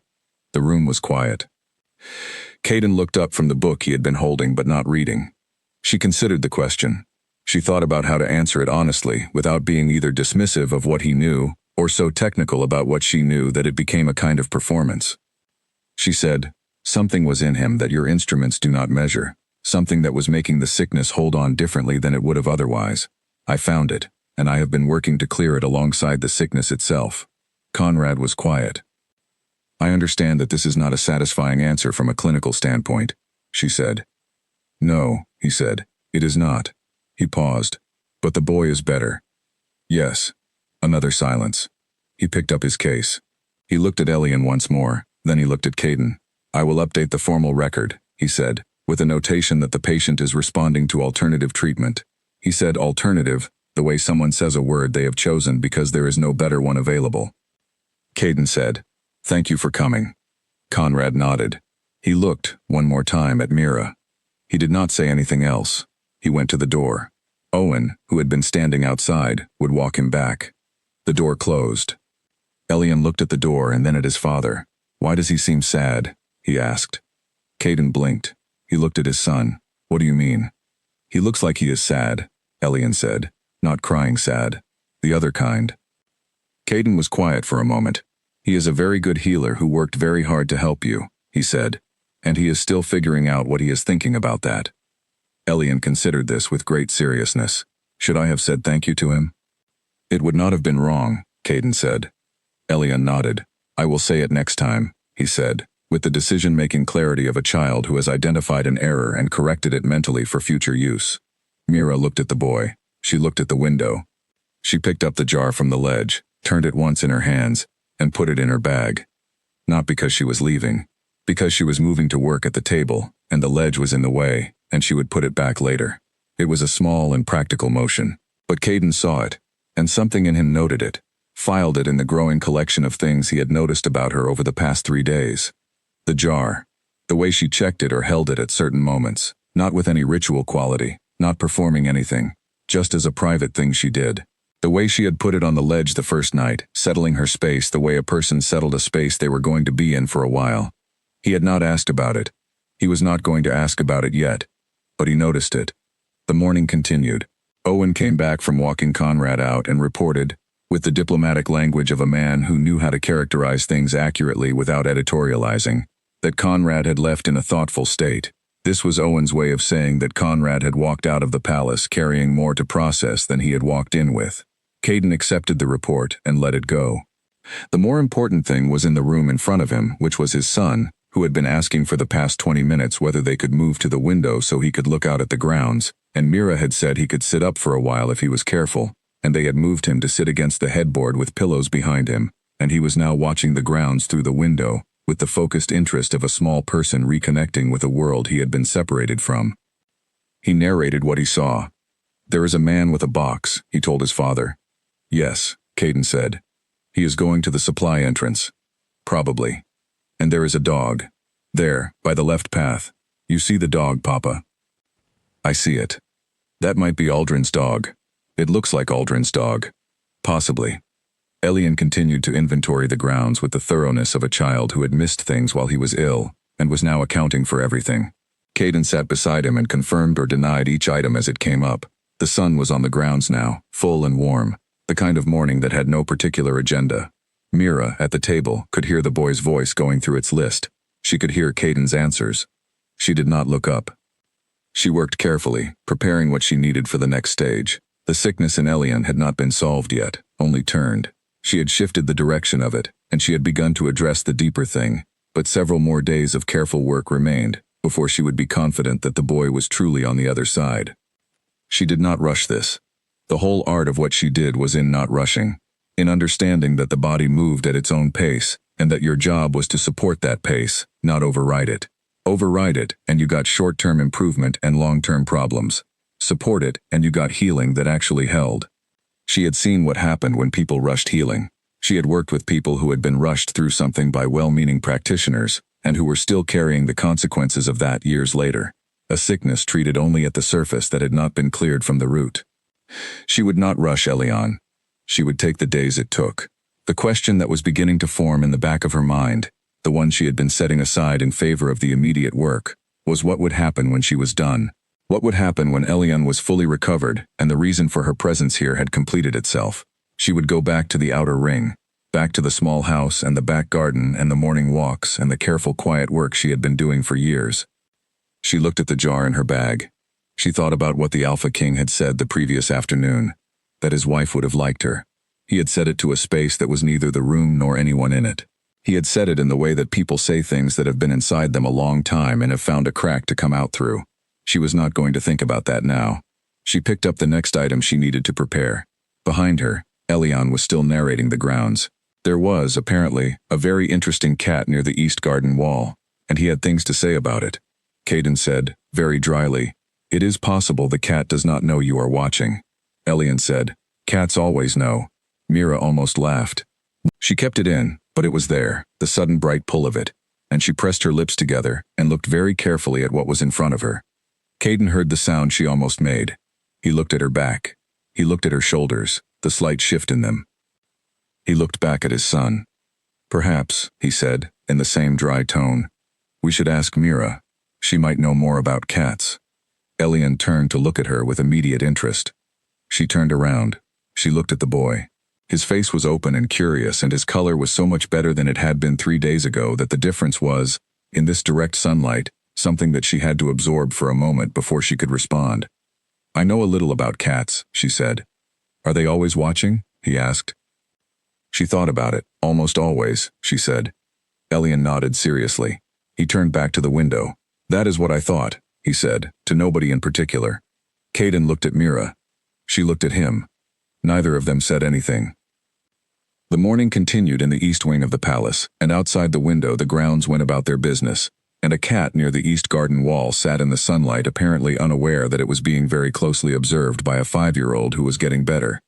That afternoon, she asked Caden to help. She had not asked him to help with anything before. She had asked for supplies and for water, and once for an extra candle, but she had not asked for anything that involved him directly in the work. She was aware that there was a line somewhere between the work and the personal, and she had not wanted to pull him across it without understanding where it was first. But what she needed to do in the next stage of Elian's treatment required something from the boy's father, and she had turned the question over long enough to be sure about it before she brought it to him. She waited until Elian was sleeping in the afternoon. Then she turned from the table to where Caden was sitting. "I need to ask you something," she said. He looked up. He read her face, or as much of it as he had learned to read in 3 days, which was more than she usually allowed. "All right," he said. "What I found in Elian, the thing below the sickness," she said carefully, "is not just about the illness. It is something he has been carrying for a longer time. I told you this already." "Yes," he said. "What he is carrying is connected to his earliest years, to what was in his environment during that time." She paused. "One of the things that will help him clear it is the specific energy of the people who are most important to him, the people his body recognizes as safe." She looked at him steadily. "That is you." He was quiet. "I need you to talk to him," she said. "Not just read to him. Talk to him. Tell him things. About yourself, about his mother, about anything that is real." She kept her voice level, not pressuring, just clear. Children carry what they cannot understand. When the person who is the source of a thing they are carrying names it for them, even in a small way, even in a way the child does not fully understand, it helps. She paused. "It opens a door." Caden looked at her for a long time. "About his mother," he said. His voice was even. "Careful. You do not have to tell him much," she said. "Not details. Not things he is too young for. Just something real. Something that makes her present for him instead of an absence." She paused. "He knows she is gone. Children know things they have not been told. The not talking about it does not protect him from knowing. It just means he knows it alone." The room was quiet. He looked at his son's sleeping face. He said, without looking at Mira, "She was the one who noticed when things were wrong before they became crises. In the pack, in people she cared about. She would walk past someone and she would say, 2 days later, we should check on that person. And when you checked on them, they needed it. She just knew." He stopped. He looked at the floor. She would have found the thing in Elian before it became what it became. Mira was very still. She would have known what to do, he said. And she would have done it without making a production of it. She was not a person who made productions of things. He stopped again. The silence in the room was the kind that felt like it had weight and warmth and was doing something. The way silence sometimes did when what needed to be said had been said and the rest was just the space for it to settle. She said, gently, "Tell him that." He looked at her. "Tell him she noticed things. Tell him she was not a person who made productions. Tell him," she said quietly, "that she would have found what was wrong and known what to do, because that is true, and because he is old enough to hold that much of her." He looked at the boy. He looked at his son's face, the sleeping face, the face that held his own jaw and the eyes of someone else. He said, "How old were you when you lost your mother?" The question caught her. She had not expected it. 19, she said. He looked at her. "Old enough to know her," he said. "Yes," she said. "Old enough to know her well, and young enough for it to be too soon." "Yes," she said. "That too." He was quiet for a moment. He looked at her and she looked at him, and it was one of those moments that happen between people who have been in a room together through a hard thing and have, in the course of it, been more honest with each other than they expected to be. She looked away first. She turned to the window. He looked at his son. After a moment he said, "This evening, I will try." "It does not have to be long," she said, "just real." He nodded once. She went back to work. He stayed beside his son. When Elian woke in the late afternoon, the light was different, coming in at the angle that it did at that hour, horizontal and golden, and making everything it touched look warm. Elian blinked awake and found his father there, as he always did, as he had found him there every time he had opened his eyes over the past 3 days, and the comfort of that was so plain on the boy's face that Mira, across the room, felt it without looking directly at either of them. Caden said, "There is something I want to tell you." Elian looked at him. "About what?" "About your mother," Caden said. Elian was still, not the stillness of a child who has been told something bad is coming, the stillness of a child who has been waiting, without knowing they were waiting, for a specific door to open. She was the kind of person, Caden said, and his voice was even and real, and not managing itself, who noticed things before anyone else did. Not small things, important things, things about people. He paused. She had a way of looking at a situation and seeing what was underneath it, before it became something you could see on the surface. Elian was listening with his whole body. "If she were here," Caden said, "she would have found what was wrong with you a long time before it got this serious, and she would have known exactly what to do." He paused. She was not someone who made a big thing about doing what needed to be done. She just did it. The boy was very quiet. "Was she like Mira?" Elian asked. Caden blinked. He looked at his son for a moment. Then he looked at Mira, who had her back to them, and was very carefully looking at the material in front of her. "In some ways," he said. Elian nodded slowly, as if this confirmed something he had worked out already in his 5-year-old way, in the imprecise but sometimes startlingly accurate way that children worked things out.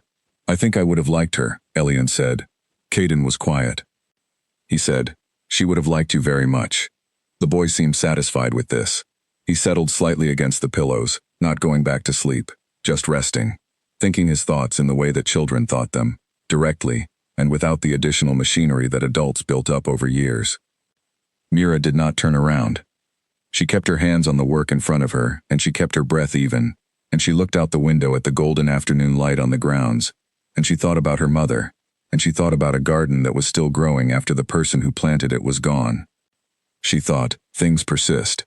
She thought, some of what we carry from the people who leave us is grief, and some of it is gift, and sometimes you cannot tell them apart until you have had enough time. She turned around. She looked at Elian. His face in the afternoon light was the face of a child who had been through something, and who was finding his way back from it. His color was close to what it should be now. His eyes were clear. He was almost, not quite, but almost, the boy who had been arguing about honey at an unreasonable hour before any of this started. She went to the bedside. She sat in the small chair. She said, "How do you feel?" He considered the question seriously. "Better," he said. "And a little bit like going home." He paused. "But this is home." "I know," she said. "I mean outside," he said.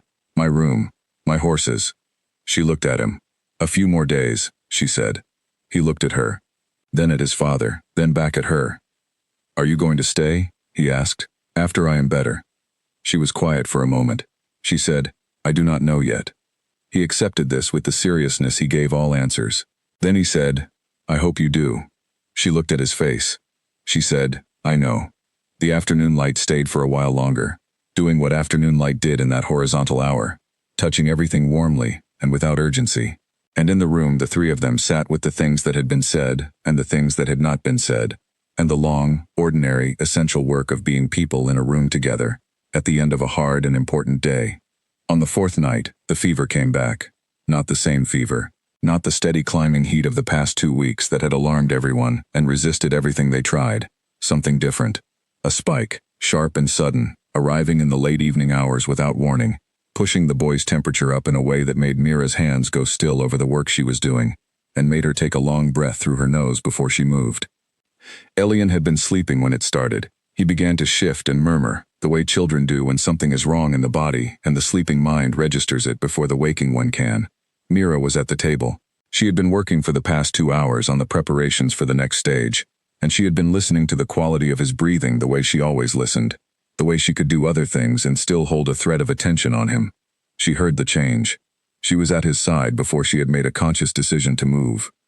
She put her hand to his forehead, and what she felt made her exhale slowly in a way that was controlled and deliberate, because there was no value in alarm, and a great deal of value in staying completely clear-headed, but that also contained within it everything she knew about what was happening. This was not a relapse. This was, in fact, the opposite. She had not been certain this would happen. It was not guaranteed with every case of this kind, but she had known it was possible, and she had not mentioned it to Caden, not because she was trying to keep things from him, but because describing a thing to someone who is already frightened, a thing that might or might not occur, felt more unkind than helpful. She had hoped it would not come. Now it had. She went to the door quickly and said, without raising her voice, to the person outside, "Get the Alpha King now." Owen was there 20 seconds later. Caden came through the door at a pace that was very controlled and that made the control visible in the specific way that people moved when they were afraid and were not allowing the fear to determine anything about their actions. He looked at Elian.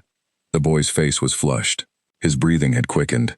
He was not awake, but he was not in the peaceful sleep of the past few days. He was in something difficult.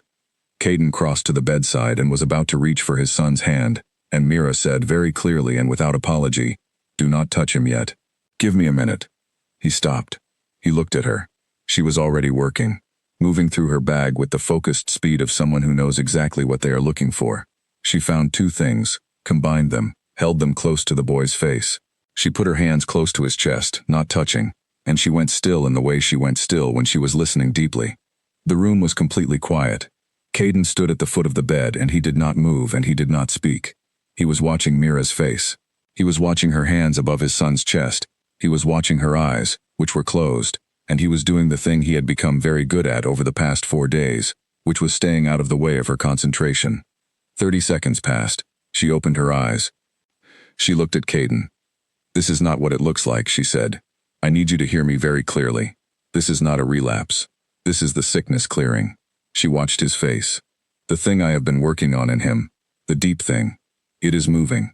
And when something like this moves, it often creates this kind of heat first. It is the body working, not the body failing."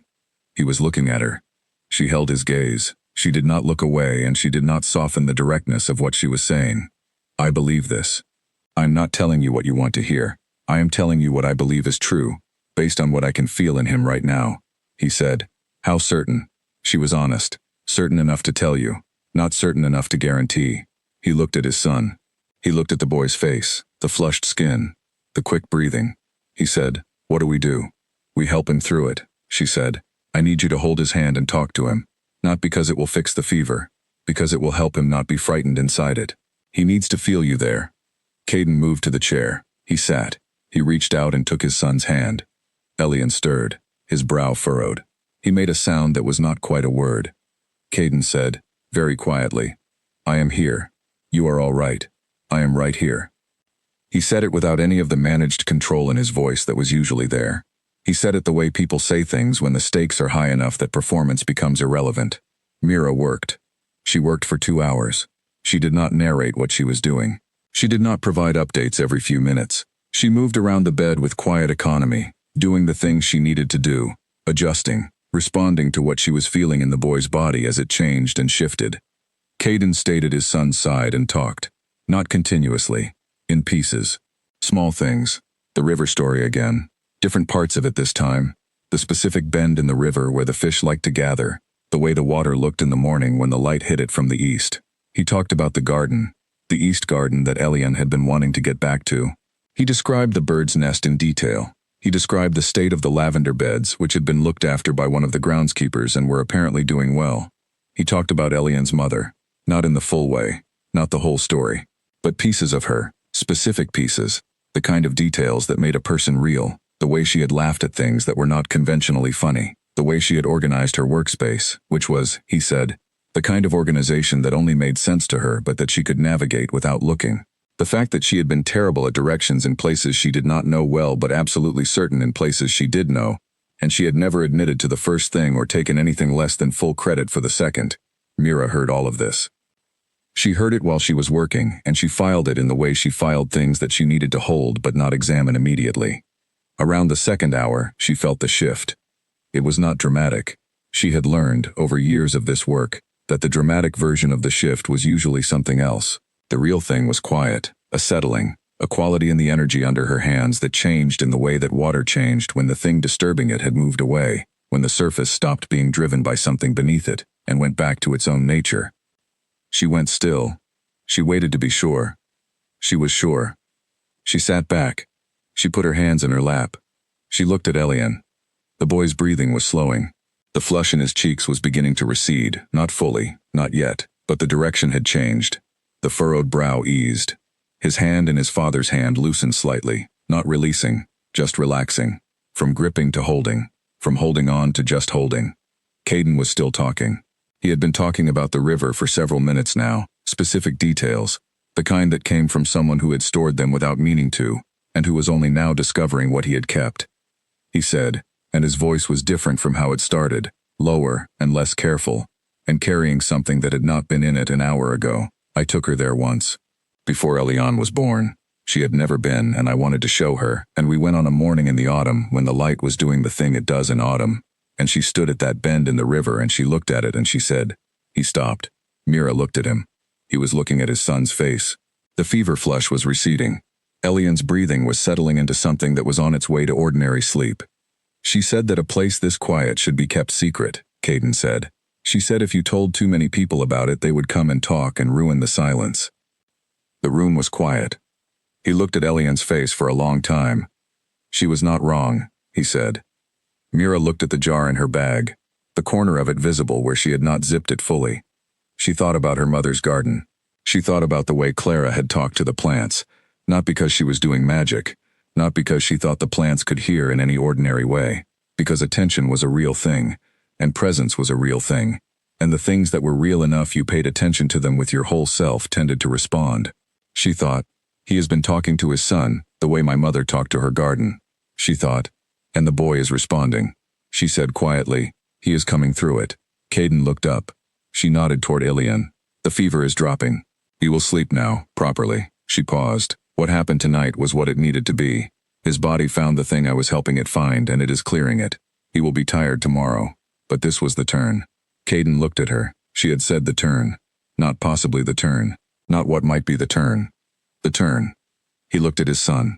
Elian's face was settling. The flush was almost gone. His breathing was slow and even, and deeply ordinary, in the way that breathing was extraordinary, when it had not been ordinary for a long time.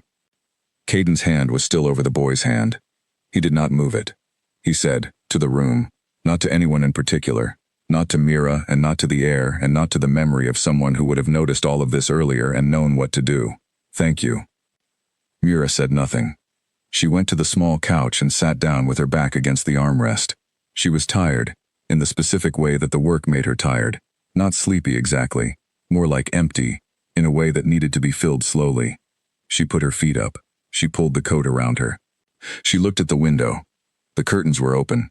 Outside, the packed grounds were dark and still. A few lights in the distance. The sky above them full of stars. The clear kind of full that only happened when the air was clean and cold and not interfering. She looked at the stars for a while. She thought about nothing in particular. She closed her eyes. She did not sleep immediately. She was aware of the room around her, the sound of Elian's breathing settling deeper and deeper, the sound of Caden in his chair, the sound of the palace around them being a palace at night, settling into itself. After a while, the sound of Caden's voice came again, very quiet. Not for her, not addressed to her, just a continuation of what he had been doing. He was describing the river again. She listened, without meaning to. She let herself listen. The curtains moved slightly in the draft that came under the window frame.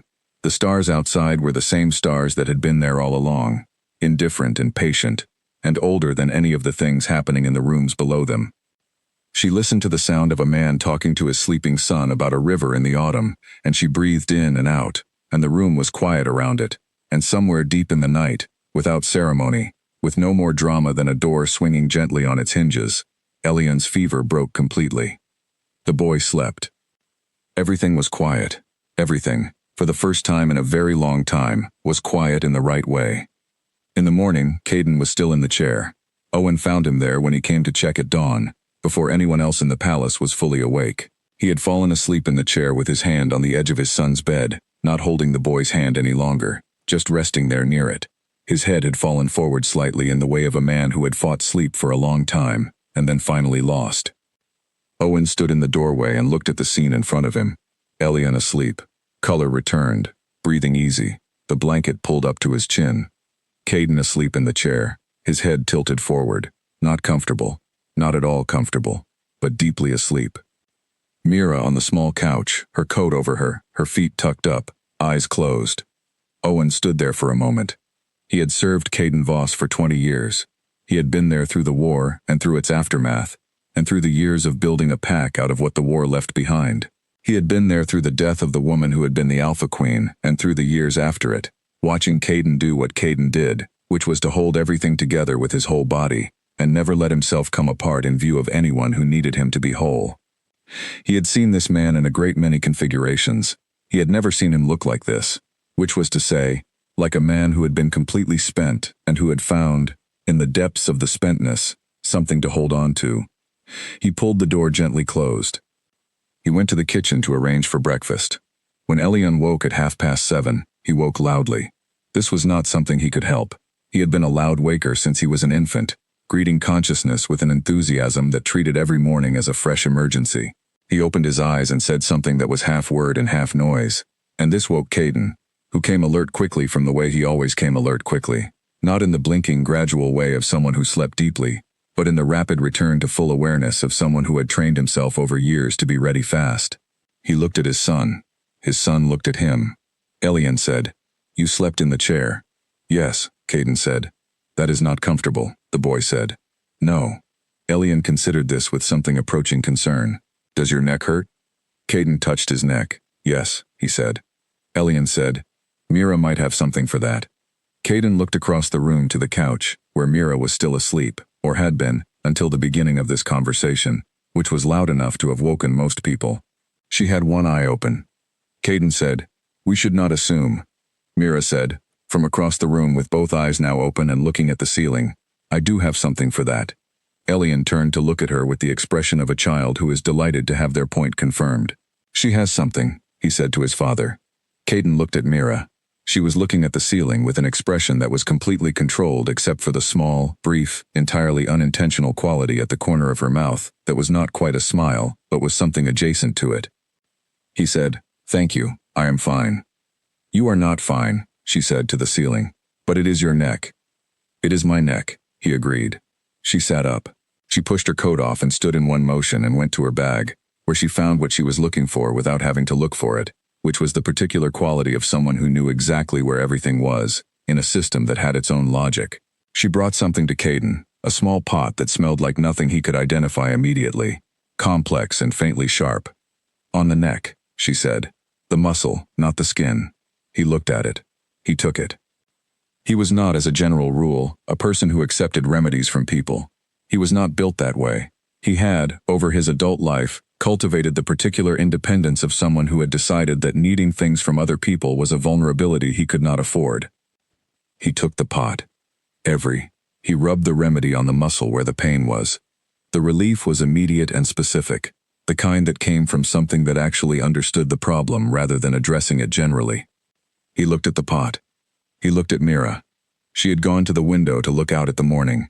The jar was on the ledge, where she had put it back at some point in the night, catching the early light, the dark soil inside visible through the glass. Elian said, "Can I have breakfast now?"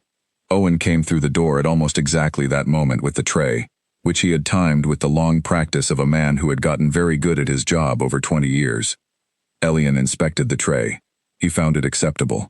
He began his morning strategy of eating everything, which he was still committed to with the dedication of a 5-year-old who made agreements and kept them. Caden watched his son eat. He looked at the pot of remedy in his hand. He set it on the table beside the chair. He looked at Mira at the window. She was not looking at him. She was looking at the grounds. The morning light was coming in and touching her hair and the line of her profile, and she looked, in this light, like someone who had been through a long night and was taking a moment at the edge of it before the day began. He thought about the night. He thought about the river.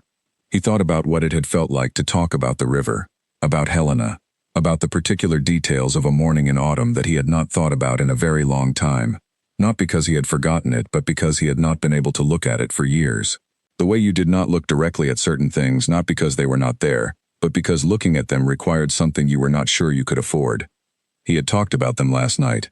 He had talked about them to his sleeping son, with Mira across the room doing her work, and it had not cost him what he expected. It had cost him something else, something he did not have a name for yet, something that felt less like loss and more like a door opening in a room that had been shut for a very long time. He was not sure what was on the other side of that door. He thought he might be interested in finding out. He looked at Mira at the window.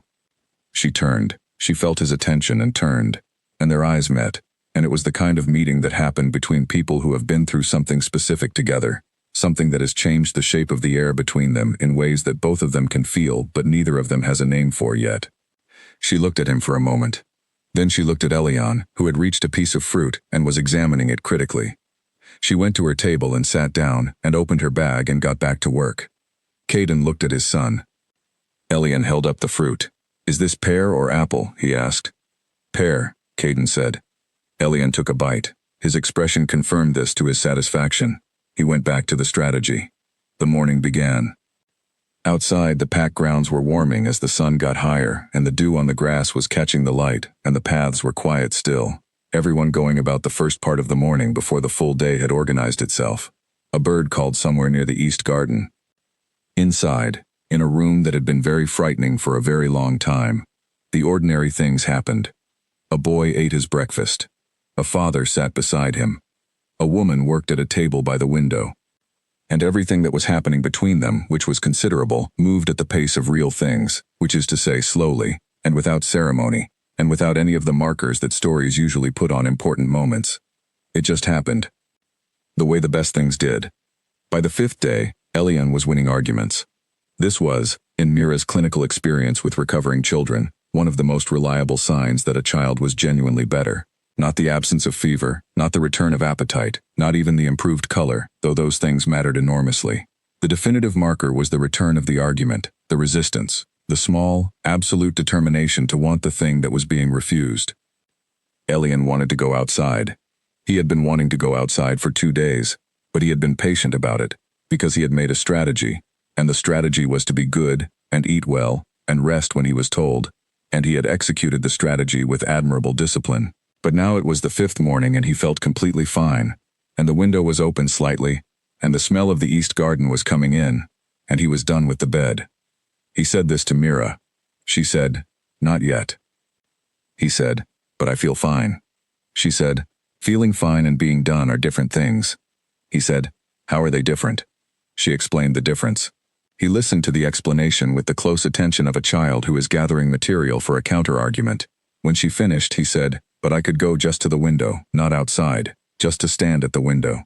She looked at him. She looked at the window. She thought about it with the genuine consideration that she gave all things, which was one of the things he had apparently noticed, because he waited with the patience of a child who had figured out that this person actually thought about things before answering. 10 minutes, she said, at the window, with your robe on. He got out of bed with a speed that indicated the robe was already thought out. Caden came in during the 10 minutes at the window. He found his son standing at the open window in his robe with his hands on the sill looking out at the grounds with the expression of a man returned from long travel regarding familiar territory. He looked at Mira. She looked at him with the expression she had for situations she had authorized and that were going as predicted. He stood beside his son at the window. Elian pointed out several things on the grounds. The cat from before was back by the east garden wall, in exactly the same spot. Elian took this as confirmation of a theory he had been developing. He reported on a cart that was doing something near the north entrance. He reported on a group of people crossing the yard in what he considered an interesting formation. Caden listened to all of it and offered responses at appropriate intervals. After 10 minutes, Mira said, "Back to the bed." Elian looked at her. She looked back. He went back to the bed. This was how the 5th day went. Small wins, carefully managed. Elian feeling his recovery like something he was steering and making decisions about. Mira adjusting the boundaries just enough to keep him from feeling trapped while holding the line on the things that still mattered medically. Caden navigating the space between them with the particular competence of a man who had figured out over the past 5 days exactly what his role was in this specific configuration, which was to support both of them without getting in the way of either. He was, Mira thought, surprisingly good at this.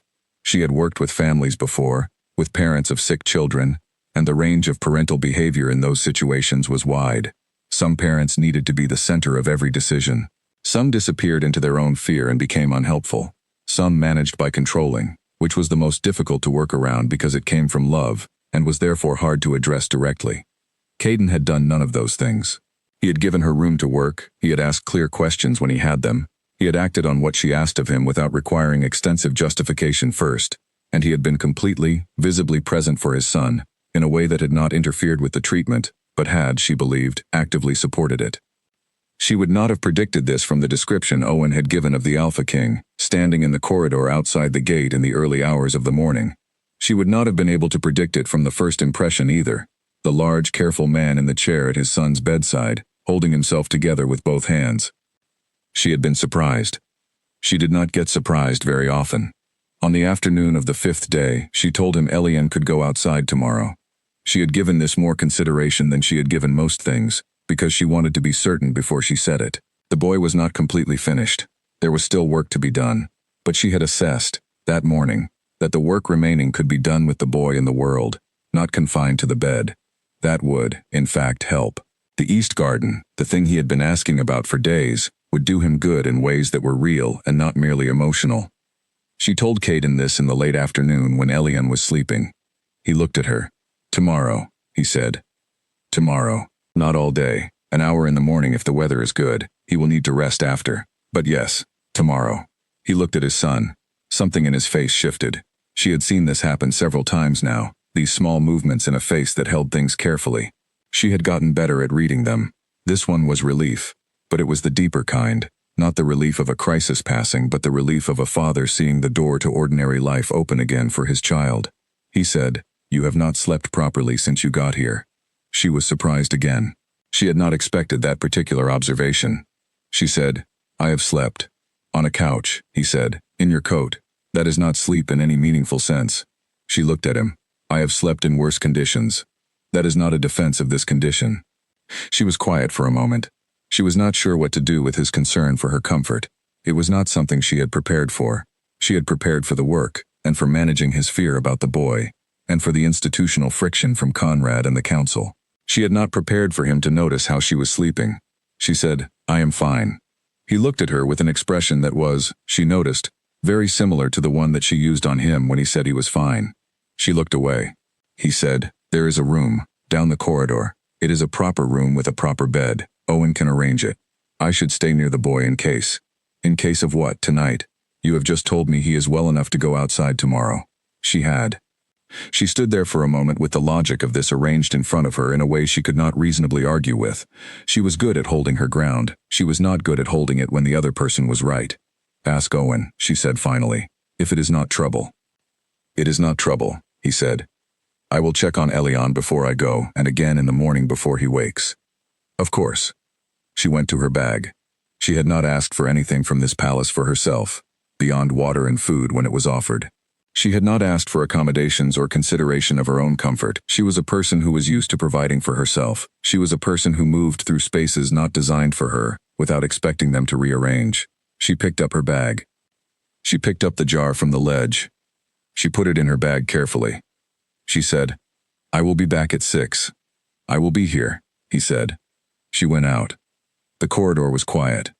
Owen appeared from wherever Owen always appeared from when he was needed, which was everywhere and nowhere in the way of very effective betas who were good at their jobs. He led her down the corridor to a room she had not been in before. It was not large, it was not grand. It was a room for guests, properly appointed, with a window and a bed with actual bedding and a fireplace that someone had lit. It smelled of wood smoke and something else, something clean. She stood in the doorway for a moment. Then she went in. She set her bag down. She took the jar from it and put it on the windowsill, which was where it always went when she was somewhere for more than a few hours. She stood at the window and looked out at the grounds. It was a different angle from the east wing. She could see the east garden from here, or the corner of it, the lavender beds that Caden had mentioned when he was talking to the boy about the ordinary things. She looked at the lavender. She thought about her mother's garden. She thought, "This is not where I expected to be." She had not expected, when she put on her coat on a morning 5 days ago and picked up her bag and walked to the palace, to still be here 5 days later with a room down the corridor from the Alpha King's son, and a familiar weight of belonging settling around her that she did not entirely know what to do with. She was not a person who made quick decisions about belonging. She had learned to be careful about it. She had learned, over years of working on the outer ring and existing in the spaces between structures that were not built for her, that belonging was something that could be taken away at very short notice, and that the intelligent response to this was not to hold it loosely, but to be honest with yourself about where you stood. She stood, right now, in a room in a palace where she had not expected to be. She was not sure what she stood in relation to anything else. She thought, this is fine. This is not a problem to solve tonight. She went to the bed. She sat on the edge of it.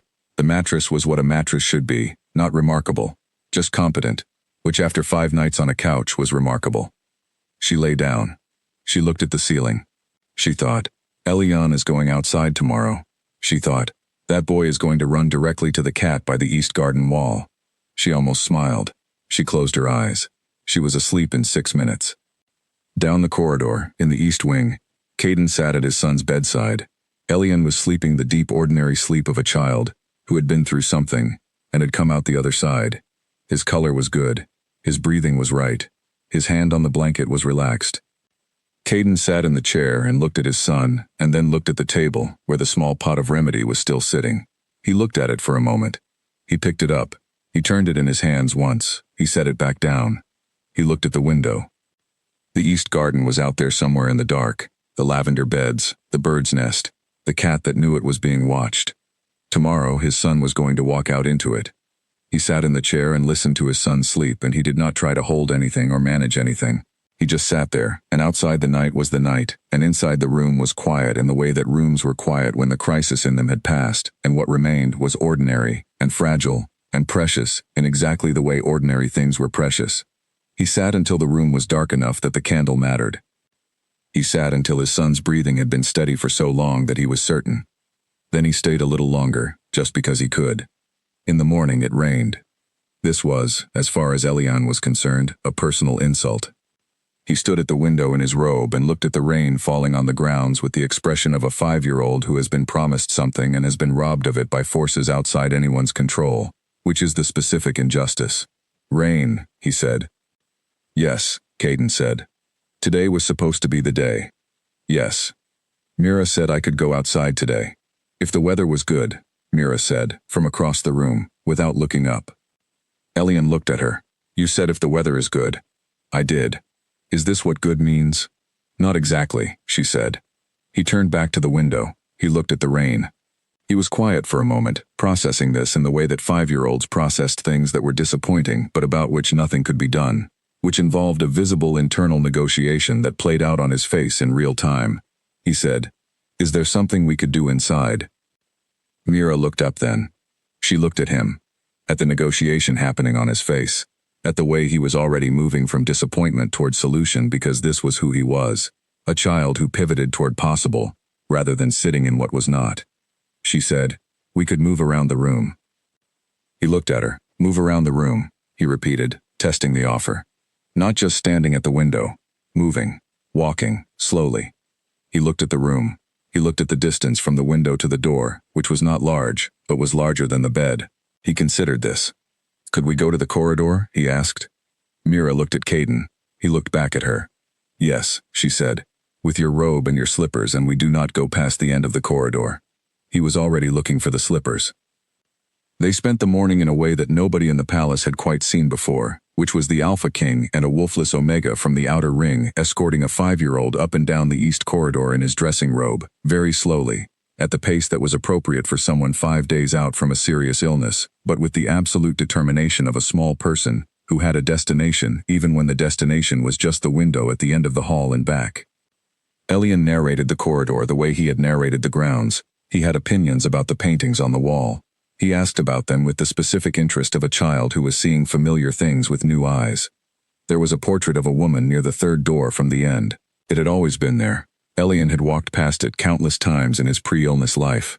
He stopped now and looked at it. Who is that? He asked. Caden was quiet for a moment. Your grandmother, he said. My mother. Elian looked at the portrait carefully. He had the look of a child taking inventory. I do not remember her, he said. You were very young when she died, Caden said. Is there one of my mother? Elian asked. Caden was quiet again, a different quiet this time. Yes, he said. In the main hall, Elian looked at his father. He looked at him with the direct attention that he gave most things, undeflected by social convention because he was 5 and had not yet fully learned the conventions. Can we go see it? He asked. Caden looked at Mira. She looked at him. She made a small movement with her head that was not a nod and not a refusal, more an acknowledgement that this was his to decide, and that the boy was, in her assessment, steady enough for the hall. He looked at his son. He said, "When you are a little stronger." Elian thought about this. He looked at the painting of his grandmother. He looked at his father. "Will you tell me about her while we walk?" he asked. Caden looked at him for a moment. "Yes," he said. They walked. He talked.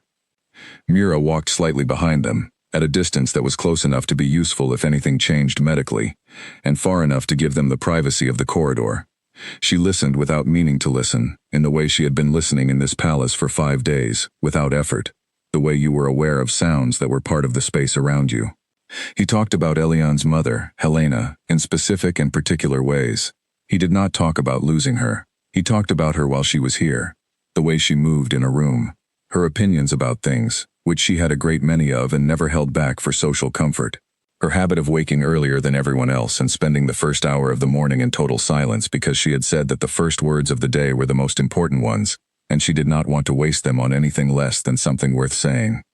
He said that she had very strong opinions about the lavender in the East Garden, which she had planted herself and which she had specific requirements for, in terms of pruning and spacing, that the groundskeepers had followed under her careful direction, and had continued to follow after she was gone, because that was what you did with the things someone loved carefully.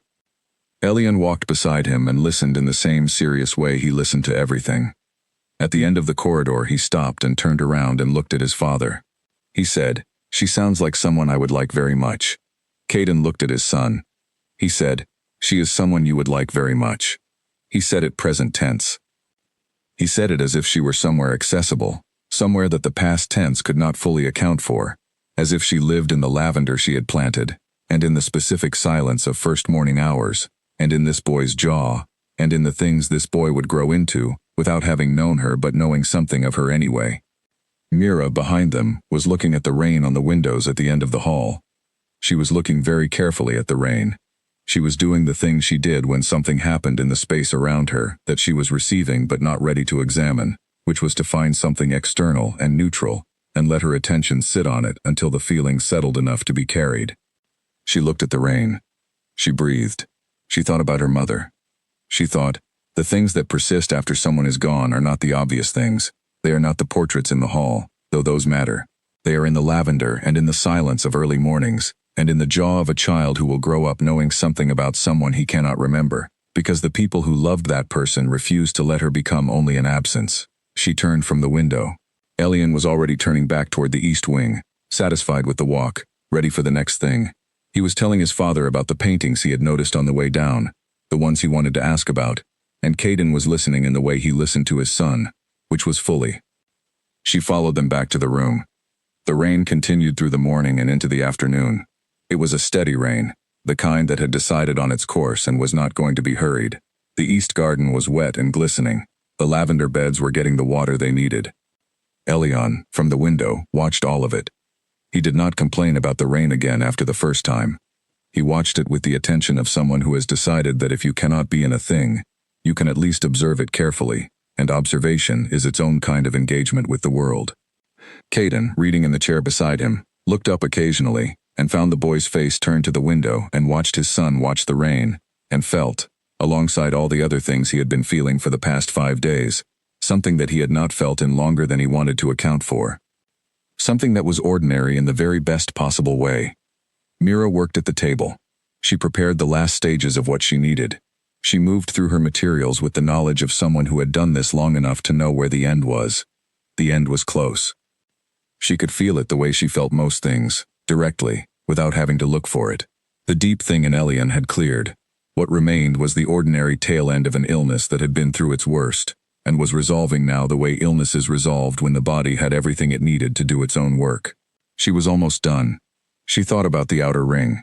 She thought about the small house and the back garden and the morning walks. She thought about what the Alpha King had asked her, 4 days ago, in the voice he used when he was not managing anything. She thought about how the jar looked on the windowsill of the room down the corridor. She thought about Elian's face when he came back to full alertness, the open warmth of it, the way he had looked at her and said, "Are you going to stay after I am better?" She thought, "I do not know what the answer to that is yet." She thought, "I should think about it honestly before something decides it for me." She turned a new page in the small notebook she kept for cases like this. She wrote down what she had used, what had worked and in what order and why, in the careful abbreviated language she had developed for her own records, too specific to be useful to anyone without the full framework to interpret it, but complete enough that she could read it back in a year and know exactly what had happened. She wrote the date. She wrote, "Boy improved, fever resolved, deep work complete, continuing support." She closed the notebook. She looked at the rain. Outside, the lavender in the east garden was doing what lavender did in the rain, which was absorb it and smell like itself more strongly than it did on dry days, the smell of it lifting in the damp air and coming through the gap at the bottom of the window. Inside the room, the boy at the window was still watching.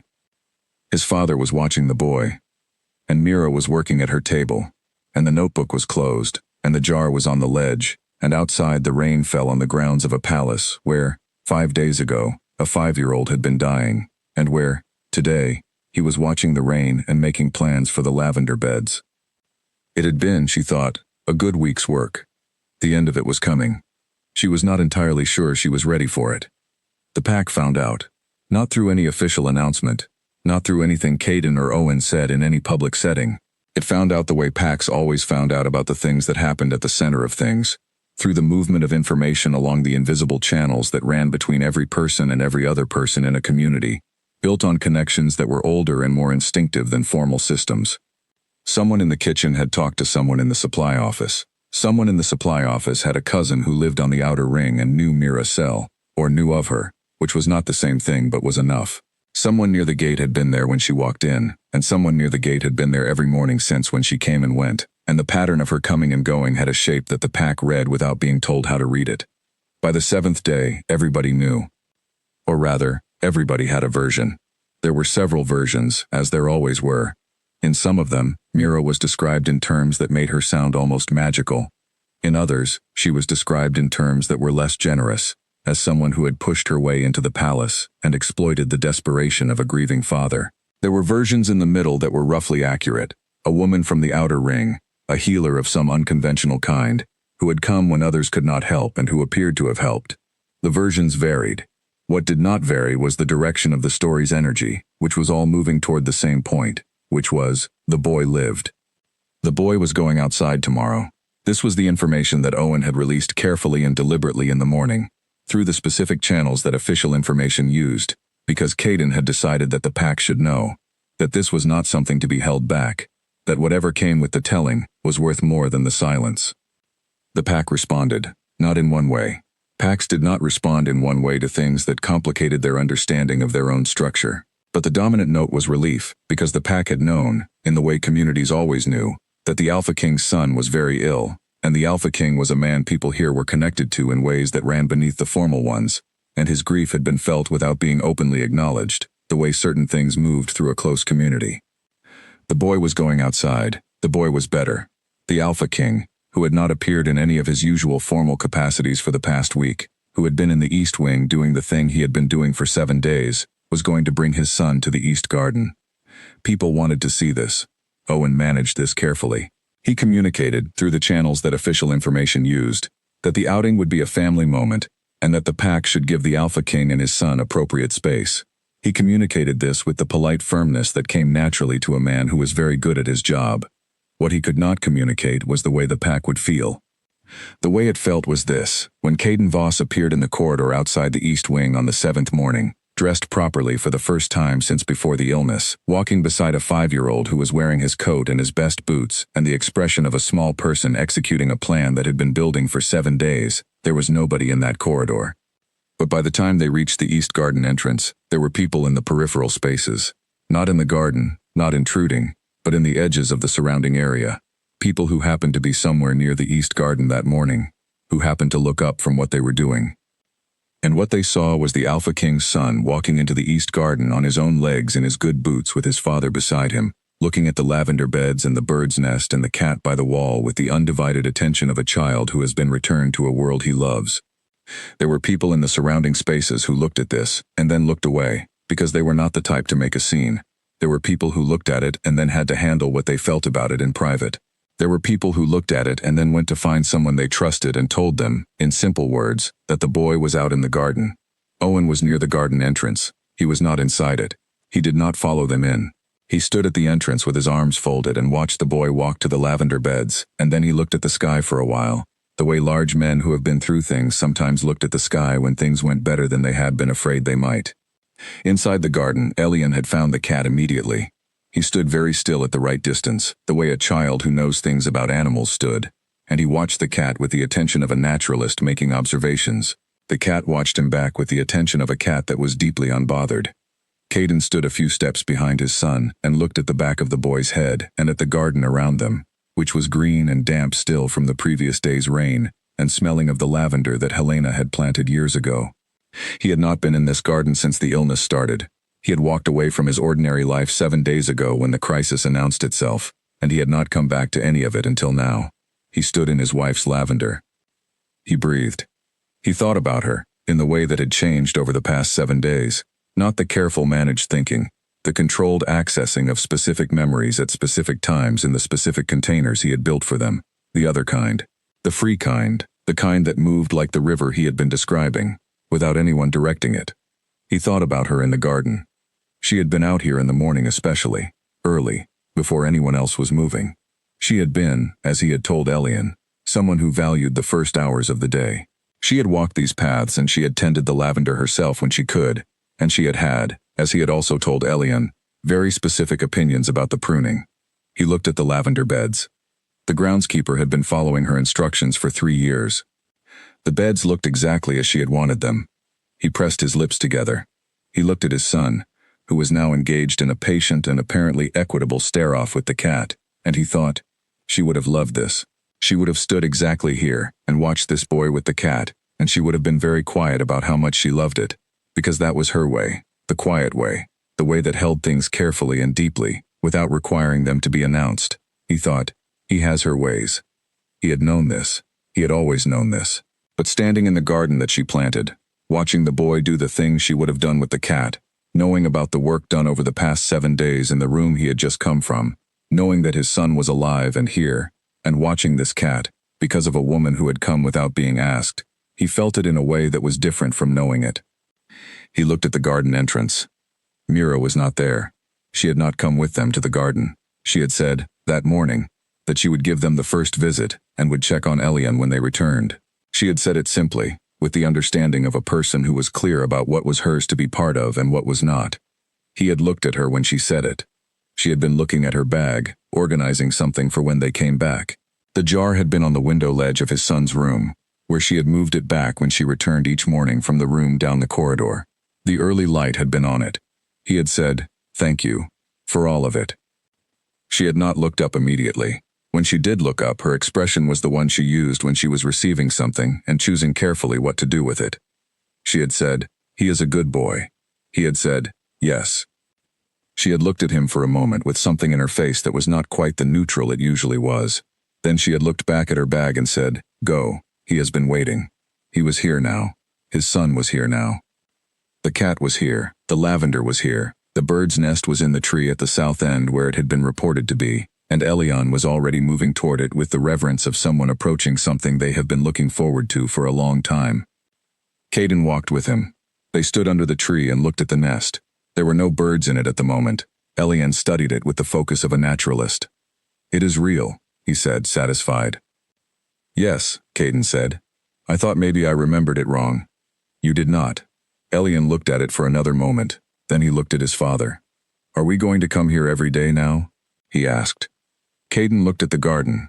He looked at the lavender beds, the tree, the cat that had followed them at a respectful distance and was now settled on a stone near the south wall.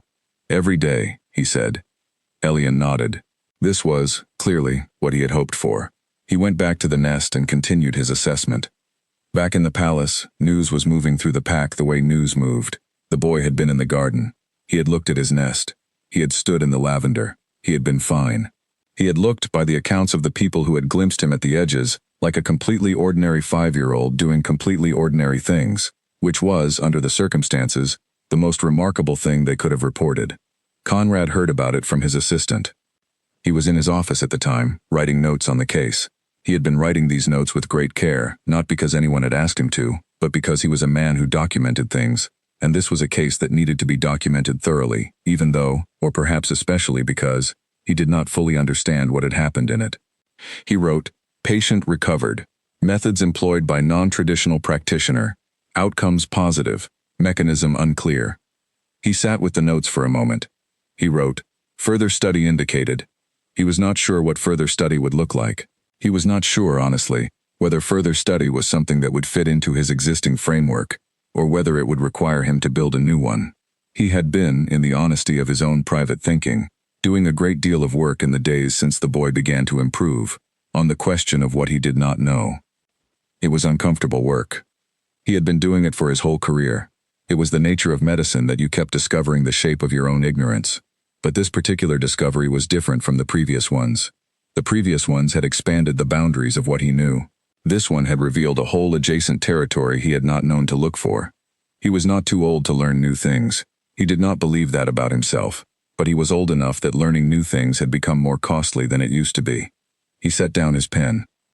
He looked out the window of his office. He thought about the woman who had come to this palace without being asked. He thought about what she had said to him when he came to do his formal assessment of the boy. He thought about the way she had described what she found in Elian, the thing the instruments did not measure. He thought about the fact that the boy was in the garden today. He picked up his pen. He wrote a different kind of note on a different piece of paper. He wrote a name. He wrote, "Request for conversation." He would send it to Owen, who would, in the careful and measured way of good betas, decide when and whether to pass it on. He folded the note.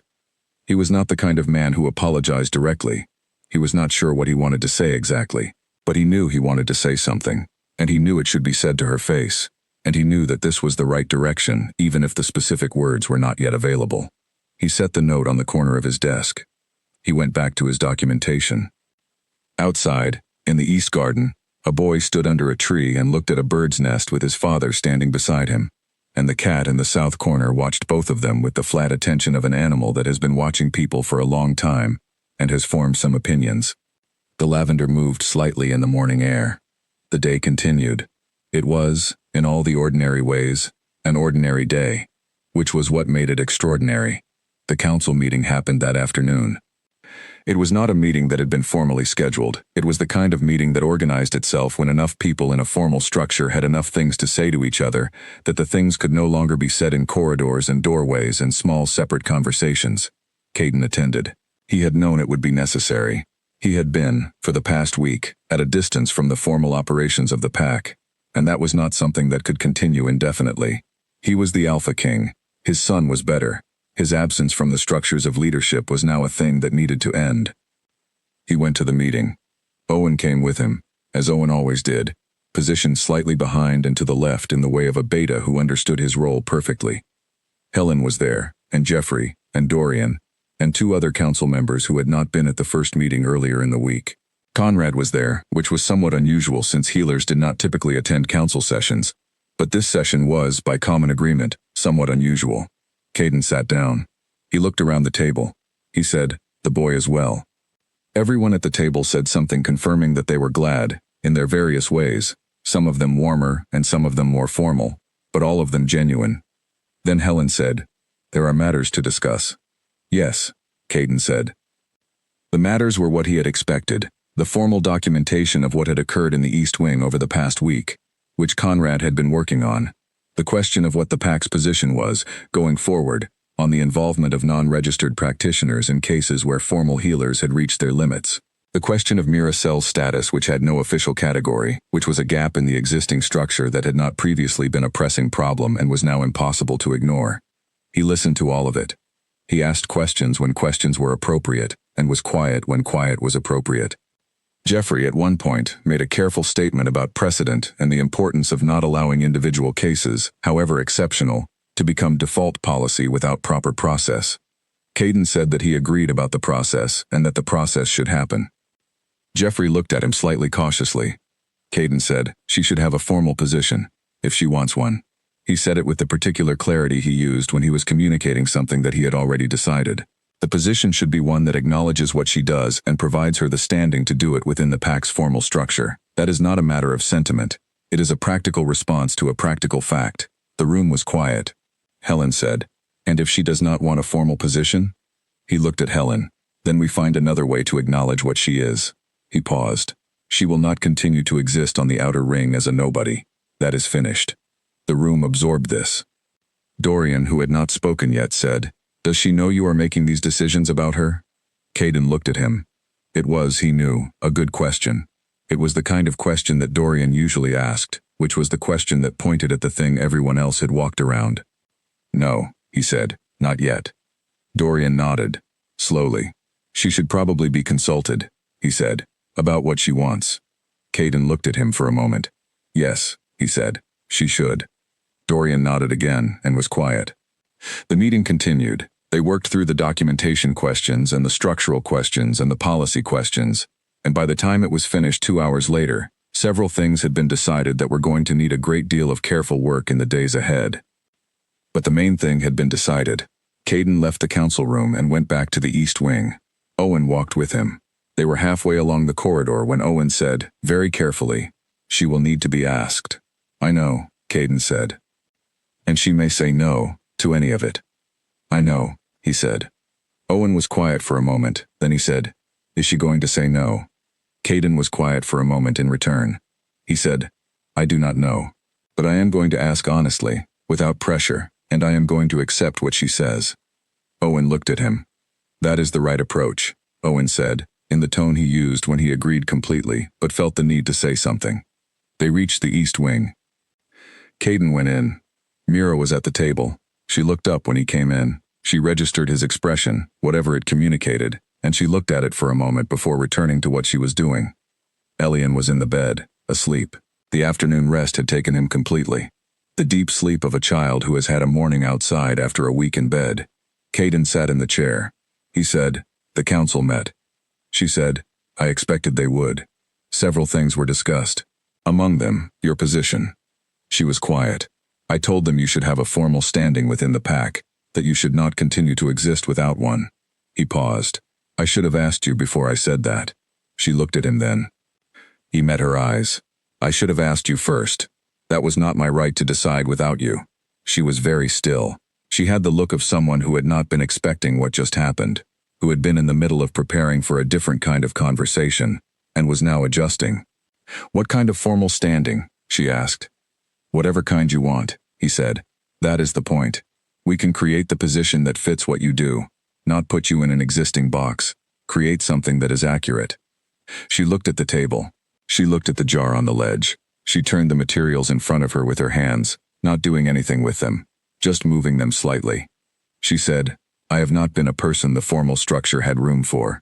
"I know," he said. "The formal structure had a gap. We are going to fill it." She looked at him. "What if I say no?" "Then we find another way," he said. "One that you are comfortable with. But I want you to have something. I want you to be in the registry. I want there to be a record that says who you are and what you do, and that you are part of this pack." She was quiet for a long time. He did not fill the silence. She said finally, "I would need to understand what it means, what it would require of me, whether it changes how I work." "We would figure that out together," he said, "with your input, not imposed." She looked at him. He looked back. She said, "I will think about it." He nodded. She said, "I have a few more days of work with Elian. I would like to finish before I think about anything else." "Of course," he said. "Take the time you need." She went back to work. He watched his son sleep. The afternoon passed. The council's decisions sat in the air of the palace, waiting to be acted on. The formal documentation of the past week's events was being written by Conrad in his office, carefully and with more honesty than most people would have given him credit for. And in the East Wing, a woman worked at a table, and a man sat in a chair, and a boy slept in a bed. And outside the window, the East Garden was green and damp and smelling of lavender, and the cat was back at the south wall, and the nest was in the tree, and everything that needed to continue was continuing. This was the day the pack understood what had happened. Not all at once, not completely. Understanding moved through a community the way everything else did, in pieces and versions, some accurate and some not, but all of them moving in the same direction. The direction was this: a woman no one had noticed had done something everyone needed. The pack was still deciding what it thought about that. It would take more time. That was fine. The most important things usually did. She finished on the 9th day. She had known it was the 9th day before she opened her eyes that morning. The knowledge was in her the way most things were in her, arrived at through the body's own understanding, rather than through any formal calculation. She lay in the bed in the room down the corridor and looked at the ceiling, and she knew that today was the last day. She got up. She went through the routine she had been going through for 9 mornings.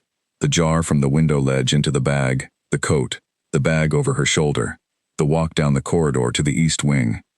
She knocked. Caden's voice said, "Come in." Elian was already awake.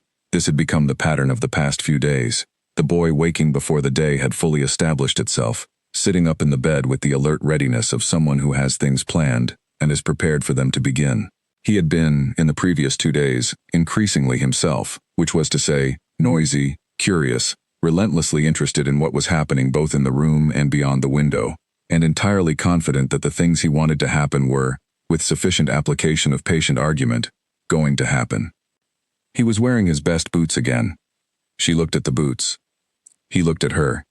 "It is sunny," he said. She looked at the window. The morning was, in fact, clear and bright. The grounds were dry. The east garden was in full sun. "It is," she said. "A full hour today?" he asked. She set her bag down. She looked at him, at the color in his face, at the quality of the alertness in his eyes, at the boots and the particular energy coming from a small person who had been through a serious thing and had come all the way back. She said, 2 hours. His expression changed the way children's expressions changed when they received more than they had asked for, the particular recalibration of someone who had been prepared to argue for the lower number and had been given the higher one without asking. He looked at his father. Caden looked at Mira. She said, "He is done." The room was quiet. Caden said, "Done. The work I came to do," she said. "It is finished. He still has some days of being careful, eating well, not overexerting. But the medical work, the thing that needed to happen for him to be truly well, rather than merely improving, that is done." Caden looked at his son. He looked at the boy's face, the face that had been too pale and too still and too far away for 2 weeks, and that was now, this morning, the face of a small person wearing his best boots at sunrise, because he had plans. He said, to Elian, "How do you feel?" Elian said, "Ready." It was the right word. It was exactly the right word. Mira sat down in the small chair. She looked at the jar she had taken from her bag, which she placed on the table beside her rather than the window ledge, because this morning was different from the previous mornings, and she was aware of it in her body. She said, "I want to spend the morning with him, one last session of the work, and then this afternoon I will go." Caden looked at her. "To your house," he said. "Yes." "The outer ring." "Yes." He was quiet for a moment. He looked at her. He looked at the table, where the jar sat with the morning light beginning to reach it from the window. He said, "I was going to come and see you. In a few days.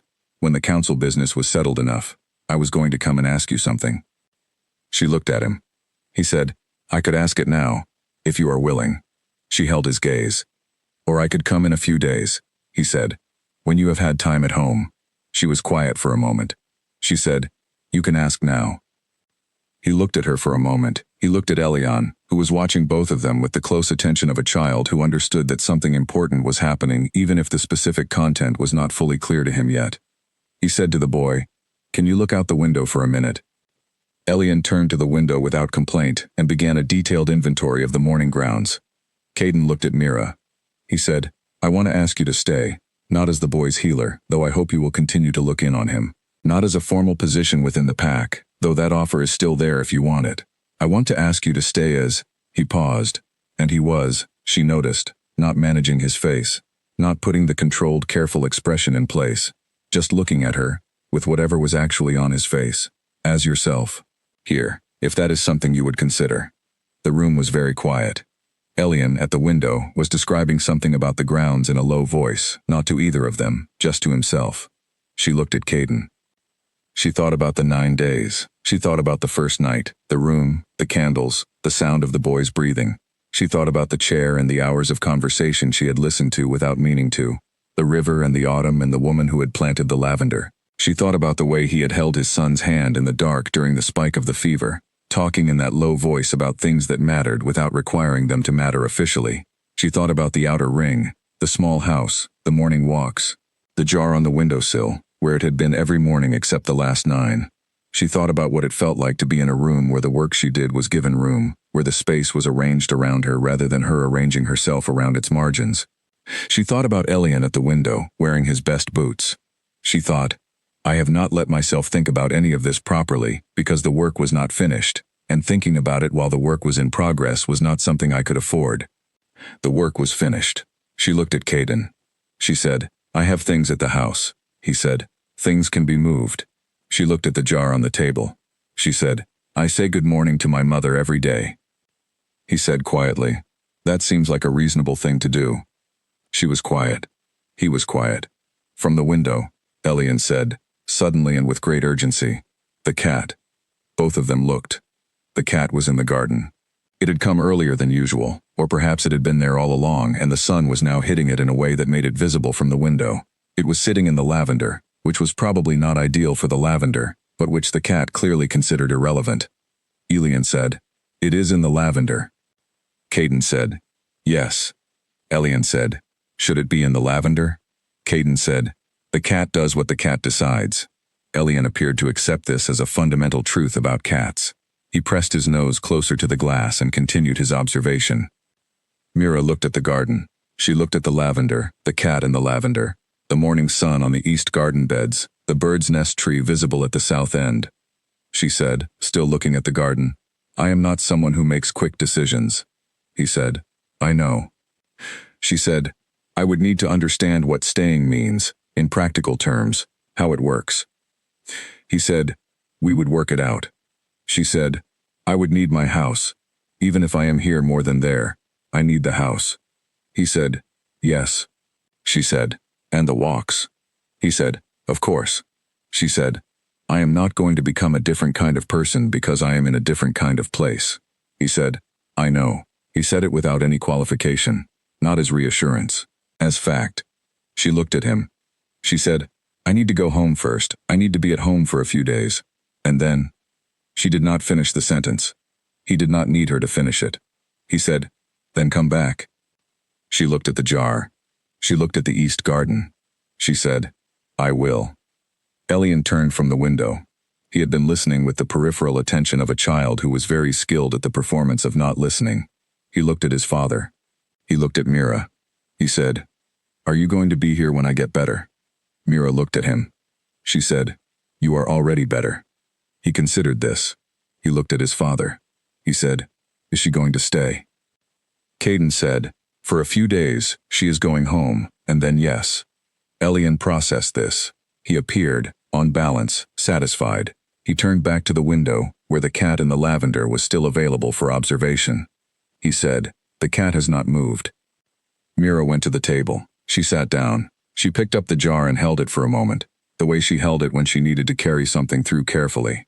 Then she set it down. She opened her bag. She got back to work. The final session of the work was quiet. She moved through it with the careful thoroughness that she brought to endings, not rushing, not assuming that finished meant finished, at the first feeling of completion, but checking, and checking again, until she was certain. She moved around the boy with her hands and her attention and the last of the preparations she had made, and when she was done, she sat back and she was certain. Done. Finished. She looked at Elian's face, the face of a child who was fully, completely, irreversibly well. She looked at the jar. She put it in her bag. She stood up. Elian was already on his feet, because the deal had been 2 hours in the garden and he had been patient through the final work, and now he was ready. Caden looked at Mira. She picked up her bag. She said, take him outside. I will say goodbye before I leave. He nodded. He went with the boy to the garden. She stood in the room alone for a moment. She looked at the table, cleared now of everything she had brought to it. She looked at the chair by the bed, the one Caden had sat in for 9 days. She looked at the window ledge, empty now. She looked at the room.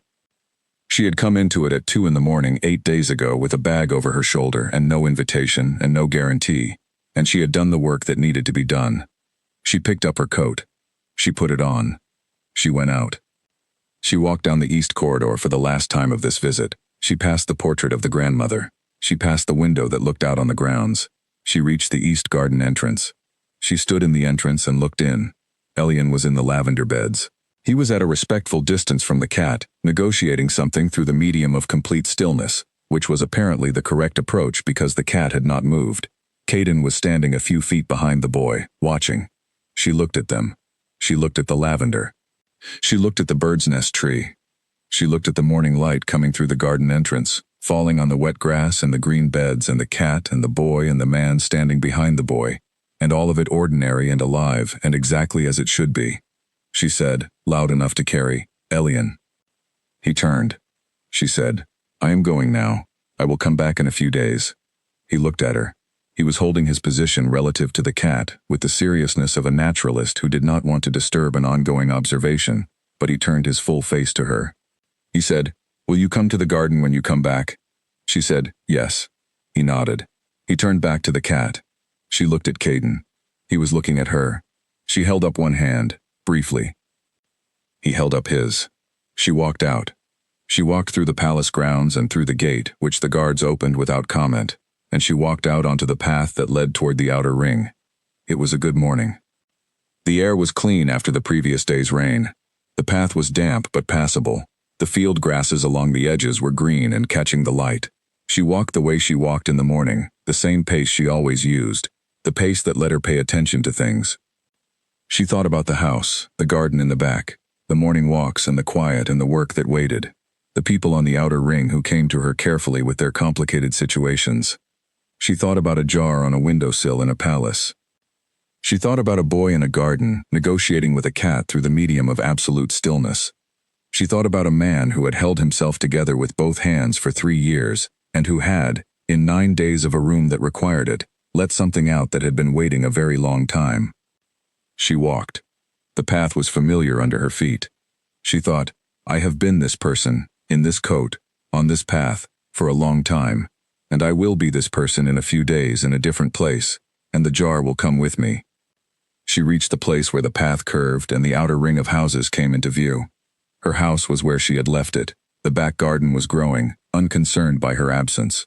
She went inside. She put her bag on the chair. She took out the jar. She put it on the windowsill. She said good morning.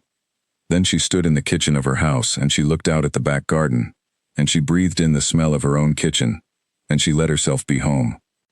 She was home, and in a few days she would leave it again. Both of those things were true. Both of those things were exactly as they should be. The days at home were good days. She was not a person who needed to be busy.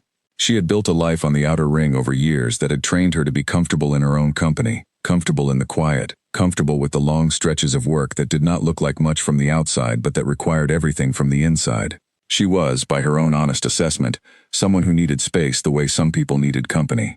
She moved through the house and the garden. She tended the plants that had continued without her, because plants did not stop on a person's behalf. She walked the old paths in the morning. She sorted through the materials she had used in the past 9 days and made notes on what needed to be restocked. She slept in her own bed, which was not remarkable or special but which was hers, which was its own kind of medicine. She thought. She was a person who did a great deal of her most important work in her own head, in the long quiet consideration that preceded any significant decision. She did not make decisions quickly. She did not make them impulsively. She made them after she had held a thing long enough to understand its whole shape, not just the parts of it that were immediately visible. She held this. She held the question of what it meant to say yes to a place, not yes to a formal position, not yes to a specific role, but yes to a belonging. She had not said yes to belonging anywhere in a very long time. She had said yes to the work, which was everywhere, and she had said yes to the outer ring, which was a kind of belonging by adjacency. She had not said yes to being part of something. She thought about what was different this time. She thought about Elian, which was easy to think about. The boy was a fact.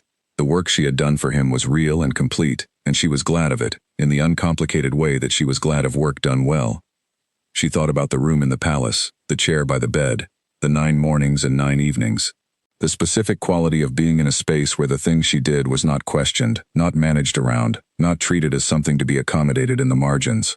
She had been in that east wing for 9 days, the person most qualified to address the thing that was happening, and everyone in the room had treated her accordingly, not because they had decided to be generous, because it was true, and they knew it was true, and they acted from the truth of it.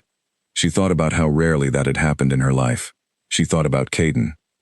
She had been careful about thinking about Caden.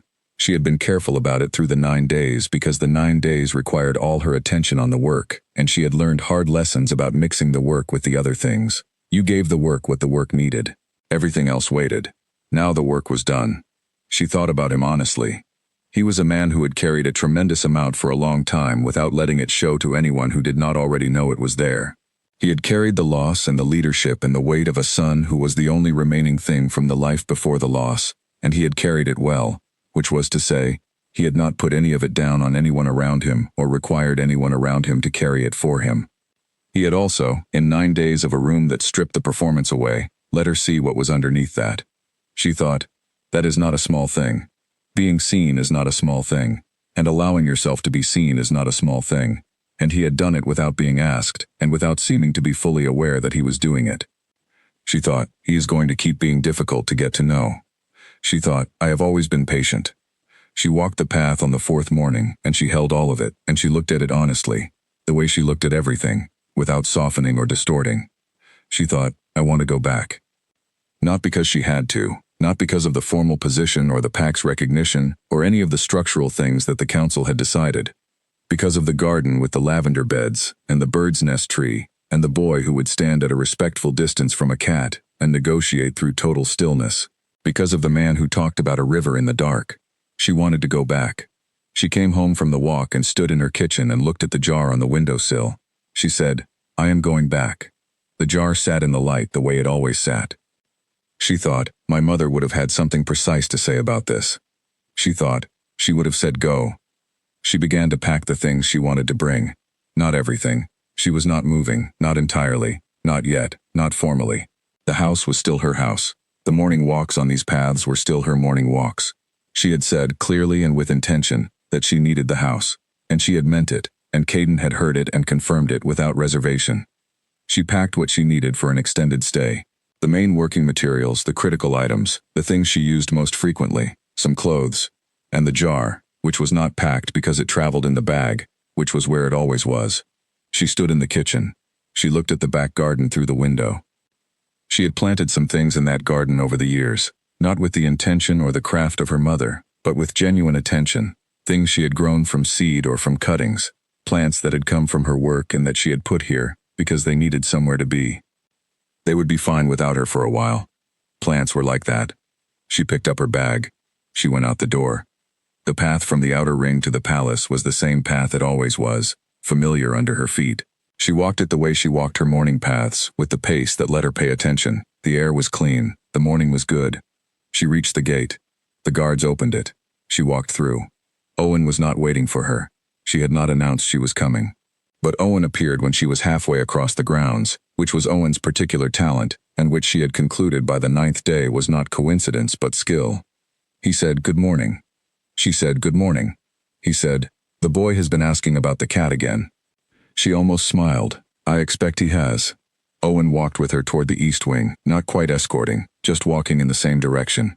He said, the room down the corridor has been kept. She looked at him. He looked ahead. In case, he said. She said, thank you. He said, the Alpha King is in the garden with the boy. They go in the morning now. It has become the routine. She said, that is a good routine. He said, it is. He paused. He has been in better condition these past 4 days than I have seen him in a long time. She was quiet for a moment. Owen said nothing else. He was a man who understood where his commentary should stop. She went through the palace and out the other side, toward the east garden entrance. She stood in the entrance. The garden was in the morning sun. The lavender was standing well. The cat was in its usual spot by the south wall, and the bird's nest tree was at the far end with the nest visible from this angle if you knew where to look. Elian saw her first. He was in the lavender beds. He turned, and she saw the moment he recognized her, and his whole face did what it did when something he had been waiting for arrived. He did not run to her. He walked to her with the control of a small person who had been told about exerting himself too much, and who was complying while making his feelings about compliance visible in the pace at the edge of walking. He stopped in front of her. He said, "You came back." She said, "I said I would." He said, "The cat has been here every day." "I am glad to hear it," she said. He looked at her bag. He looked at her coat. He said, very directly, with no social mediation, "Are you staying this time? For longer?" She looked at him. She looked at Caden, who had come across the garden and was standing a few feet behind his son. He was looking at her with the expression he had when he was not managing anything, which was the expression that had become familiar over 9 days of a room that did not leave room for management. She looked at Elian. She said yes. He nodded. He said good, with the clean satisfaction of a small person who has gotten a clear answer to a direct question. He turned around and went back to the lavender. Caden looked at her. She said, "I told you I would come back." He said, "Yes." She said, "I do not say things I do not mean." He said, "I know." She looked at the garden. She looked at the lavender, which was getting into the best part of its season, the color deepening toward what it would be when it was fully open. She said, "The lavender is doing well." He said, "Helena would be pleased." She said, "Yes, I think she would." He looked at her. She looked at the lavender. They stood at the edge of the garden in the morning sun, and there was nothing dramatic about the moment, and nothing that required marking, and the boy was in the beds talking to himself about the cat and the plants and the state of the bird's nest from this angle, and the cat was doing what the cat did, and the morning was the morning. She walked into the garden. She walked to where Elian was, and she stood beside him and looked at what he was looking at. He said, without turning his head, "It is thinking about something." She looked at the cat. The cat did have the quality of an animal engaged in deep internal consideration. She said, "Probably." He nodded. He reached out and took her hand without looking at her. The quick, unceremonious hand-holding of a child who wants someone with them while they observe something important. She let him hold her hand. Caden came and stood on the boy's other side. The three of them stood in the east garden in the morning sun and watched a cat think about something. The lavender moved slightly in the air. The nest was in the tree. And in the palace, down the east corridor, in a room that had a bed and a window and a jar on the ledge that smelled of something you could not quite name, everything was exactly where it needed to be. The morning continued. Things persisted. That was the nature of things that were real. 6 weeks after the morning in the garden, Elian started school. Not the formal pack school, not yet. He was still a year away from that.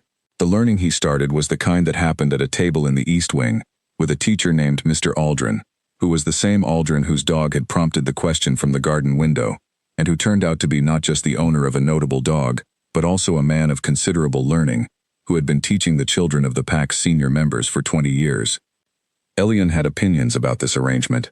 He expressed them to his father, and to Mira, and at some length to Mr. Aldrin himself, who received them with the equanimity of a man who had been doing this for 20 years, and had heard all the arguments.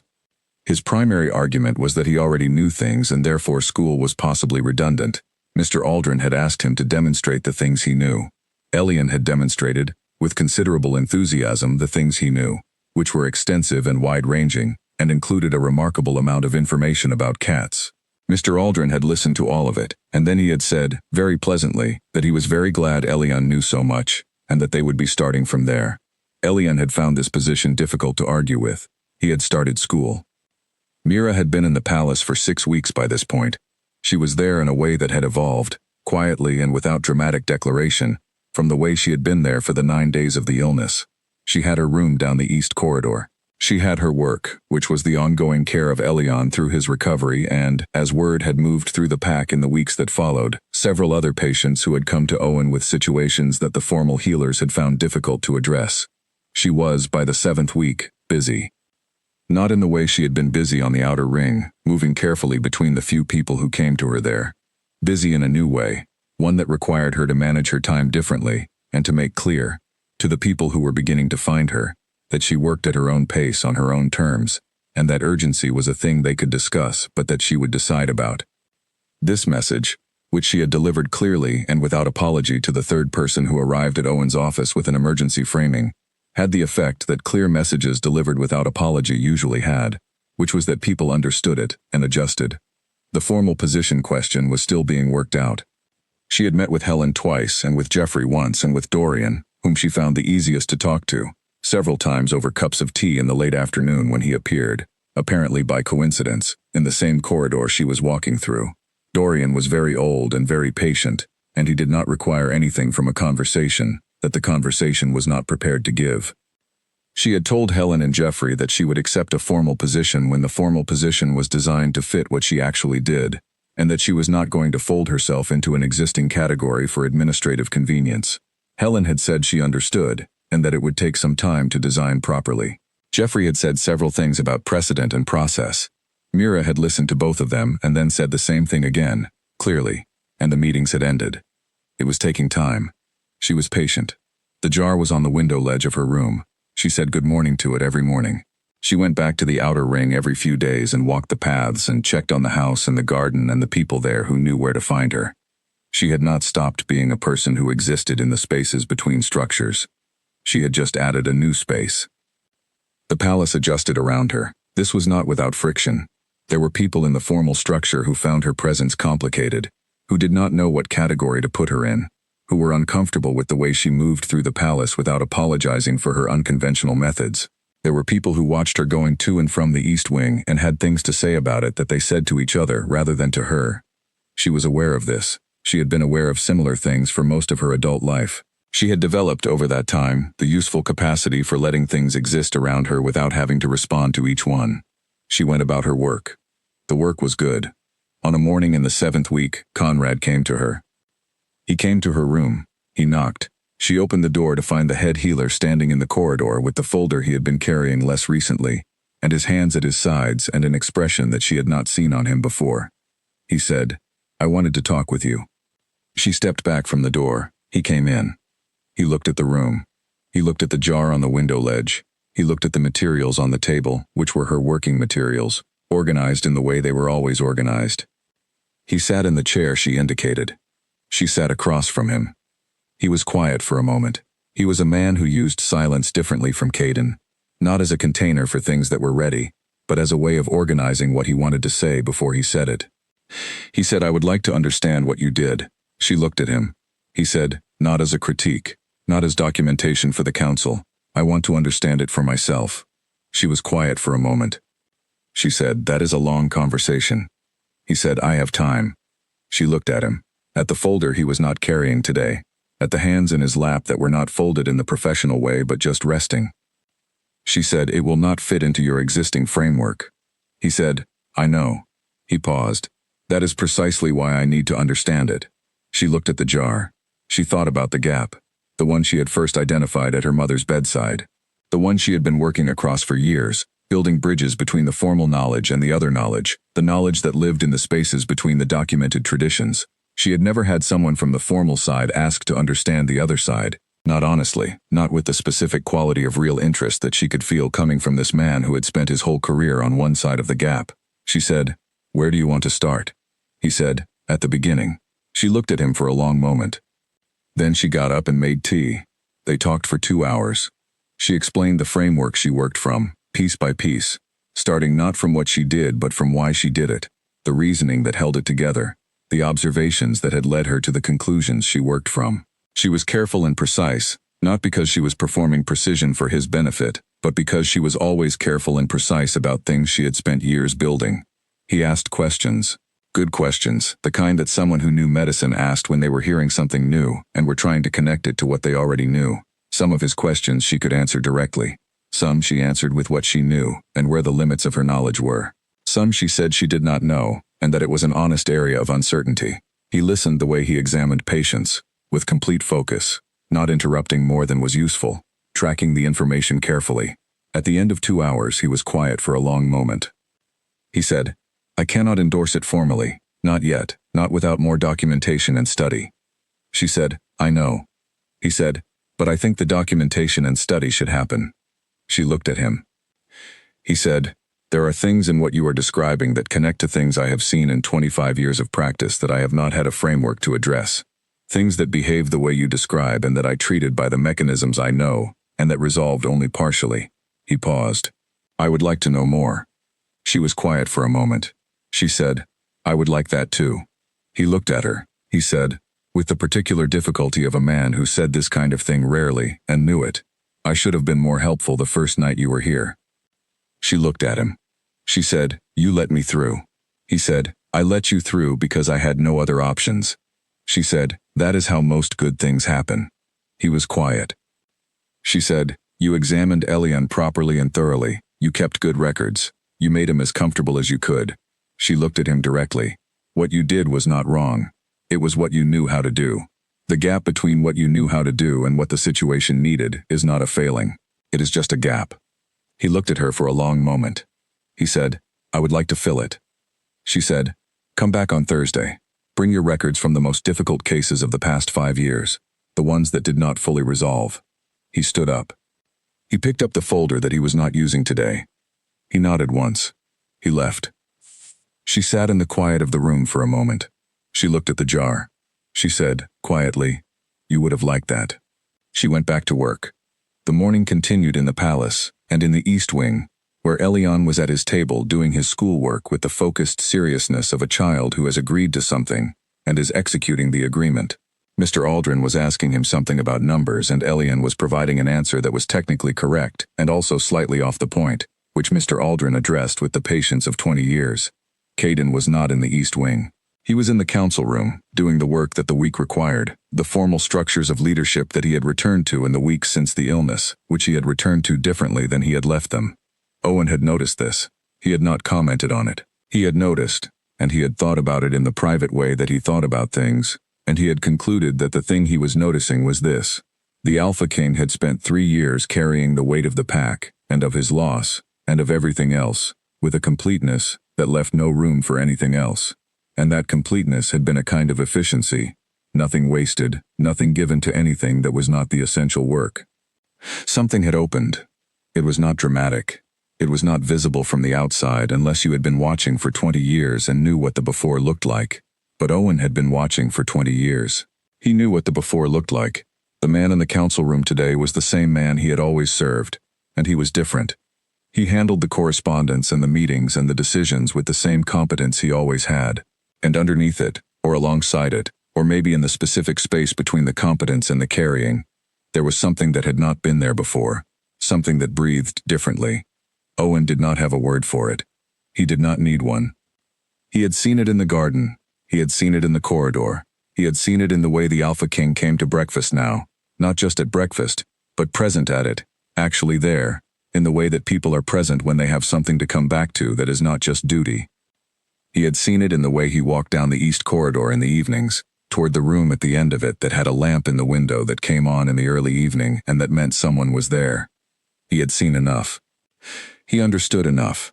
In the east garden, the cat was at the south wall again. Elian would go there after his morning work was done, with the faithful routine of a child who had assigned himself the responsibility of monitoring an ongoing situation. The lavender was reaching its full height. The bird's nest was still in the tree, though the birds themselves had come and gone in the weeks since, and there might be a new nest next year, or there might not be, and Elian had thoughts about this that he had shared at length. In her room, Mira was at the table, working on the notes she had been compiling since the conversation with Conrad, the framework that had lived in her head for years, and that she was, for the first time, translating into something that could be shared with someone outside the framework. It was harder than she had expected. The things you knew completely changed shape when you tried to put them into language for someone who did not already know them. You had to find the places where the structures connected, the shared vocabulary, the bridges across the gap. She was good at this. She had been building bridges her whole life.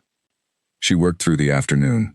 The room was warm, and the window was open, and the smell of the east garden came through when the air moved, lavender and the clean smell of good soil, and something else that she had come to associate with this place, which was not a smell exactly, but a quality, the quality of a place that had been lived in by people who loved it.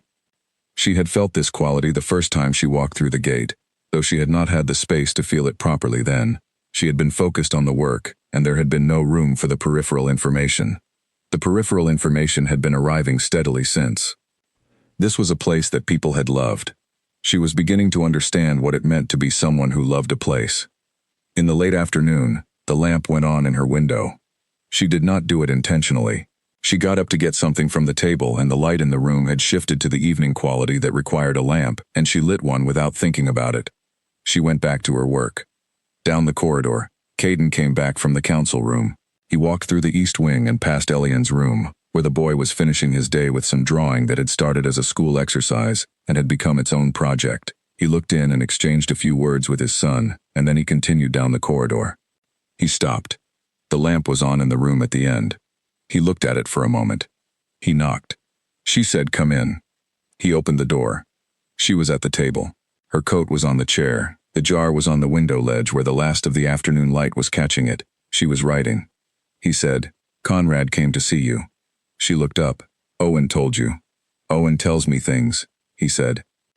"He came," she said. "We talked for 2 hours. He is coming back Thursday." He looked at her. She said, "He wants to understand what I do. He is asking honestly." He said, "That surprises you." She thought about it. "A little," she said. He said, "He is a good healer." "I know," she said. "That is why I think it is worth the time." He came into the room. He sat in the chair that was not the work chair. He had been sitting in that particular chair in the evenings when the day allowed it, which was not every day, but was often enough that it had become, without being announced, the evening arrangement. She went back to her writing. He looked at the jar on the window ledge. He said, "What are you writing?" She said, "The framework. For Conrad. For the documentation." He said, "Can I read it when it is done?" She looked up. He looked at her. She said, "Yes." He looked at the jar again. He said, "She would have understood it. What you do." She set her pen down. She looked at the jar with him. He said, "She would have asked you the same questions Conrad asked, but faster." She said, "I believe that." He was quiet for a moment. He said, "Elian drew something today. In his schoolwork, Mr. Aldrin asked them to draw where they felt most at home.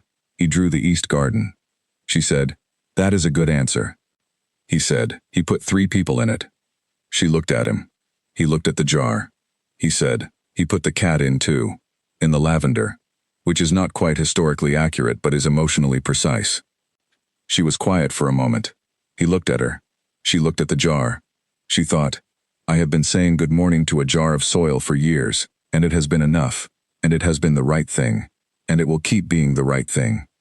She thought, "And it is also possible to have more than enough." She thought, "My mother knew this. She would not have been surprised. She would have looked at this room and this lamp and this man and said, 'Go.'" She picked up her pen. She said, "The framework needs another hour." He said, "I am not going anywhere." She went back to writing. He stayed in the chair. The lamp was on. Outside, the East Garden was in its evening state, the lavender settling into the cooler air, the cat back at its wall, the nest in the tree where it had always been. Elian, down the corridor, was looking at his drawing. 3 people. A cat. Lavender. He had put it all exactly where it went. Children usually did. In the room at the end of the East Corridor, the evening passed the way evenings passed when the day behind them had been ordinary, and the day ahead was not yet a concern. The lamp made a small circle of light on the table and on the jar and on the 2 people in the room who were there, simply, together, in the way that things were when they had settled into their right places. Not everything found its right place. But some things did, and when they did, it was quiet. And the quiet was the right kind. The kind that did not need anything from you. The kind you could just be inside.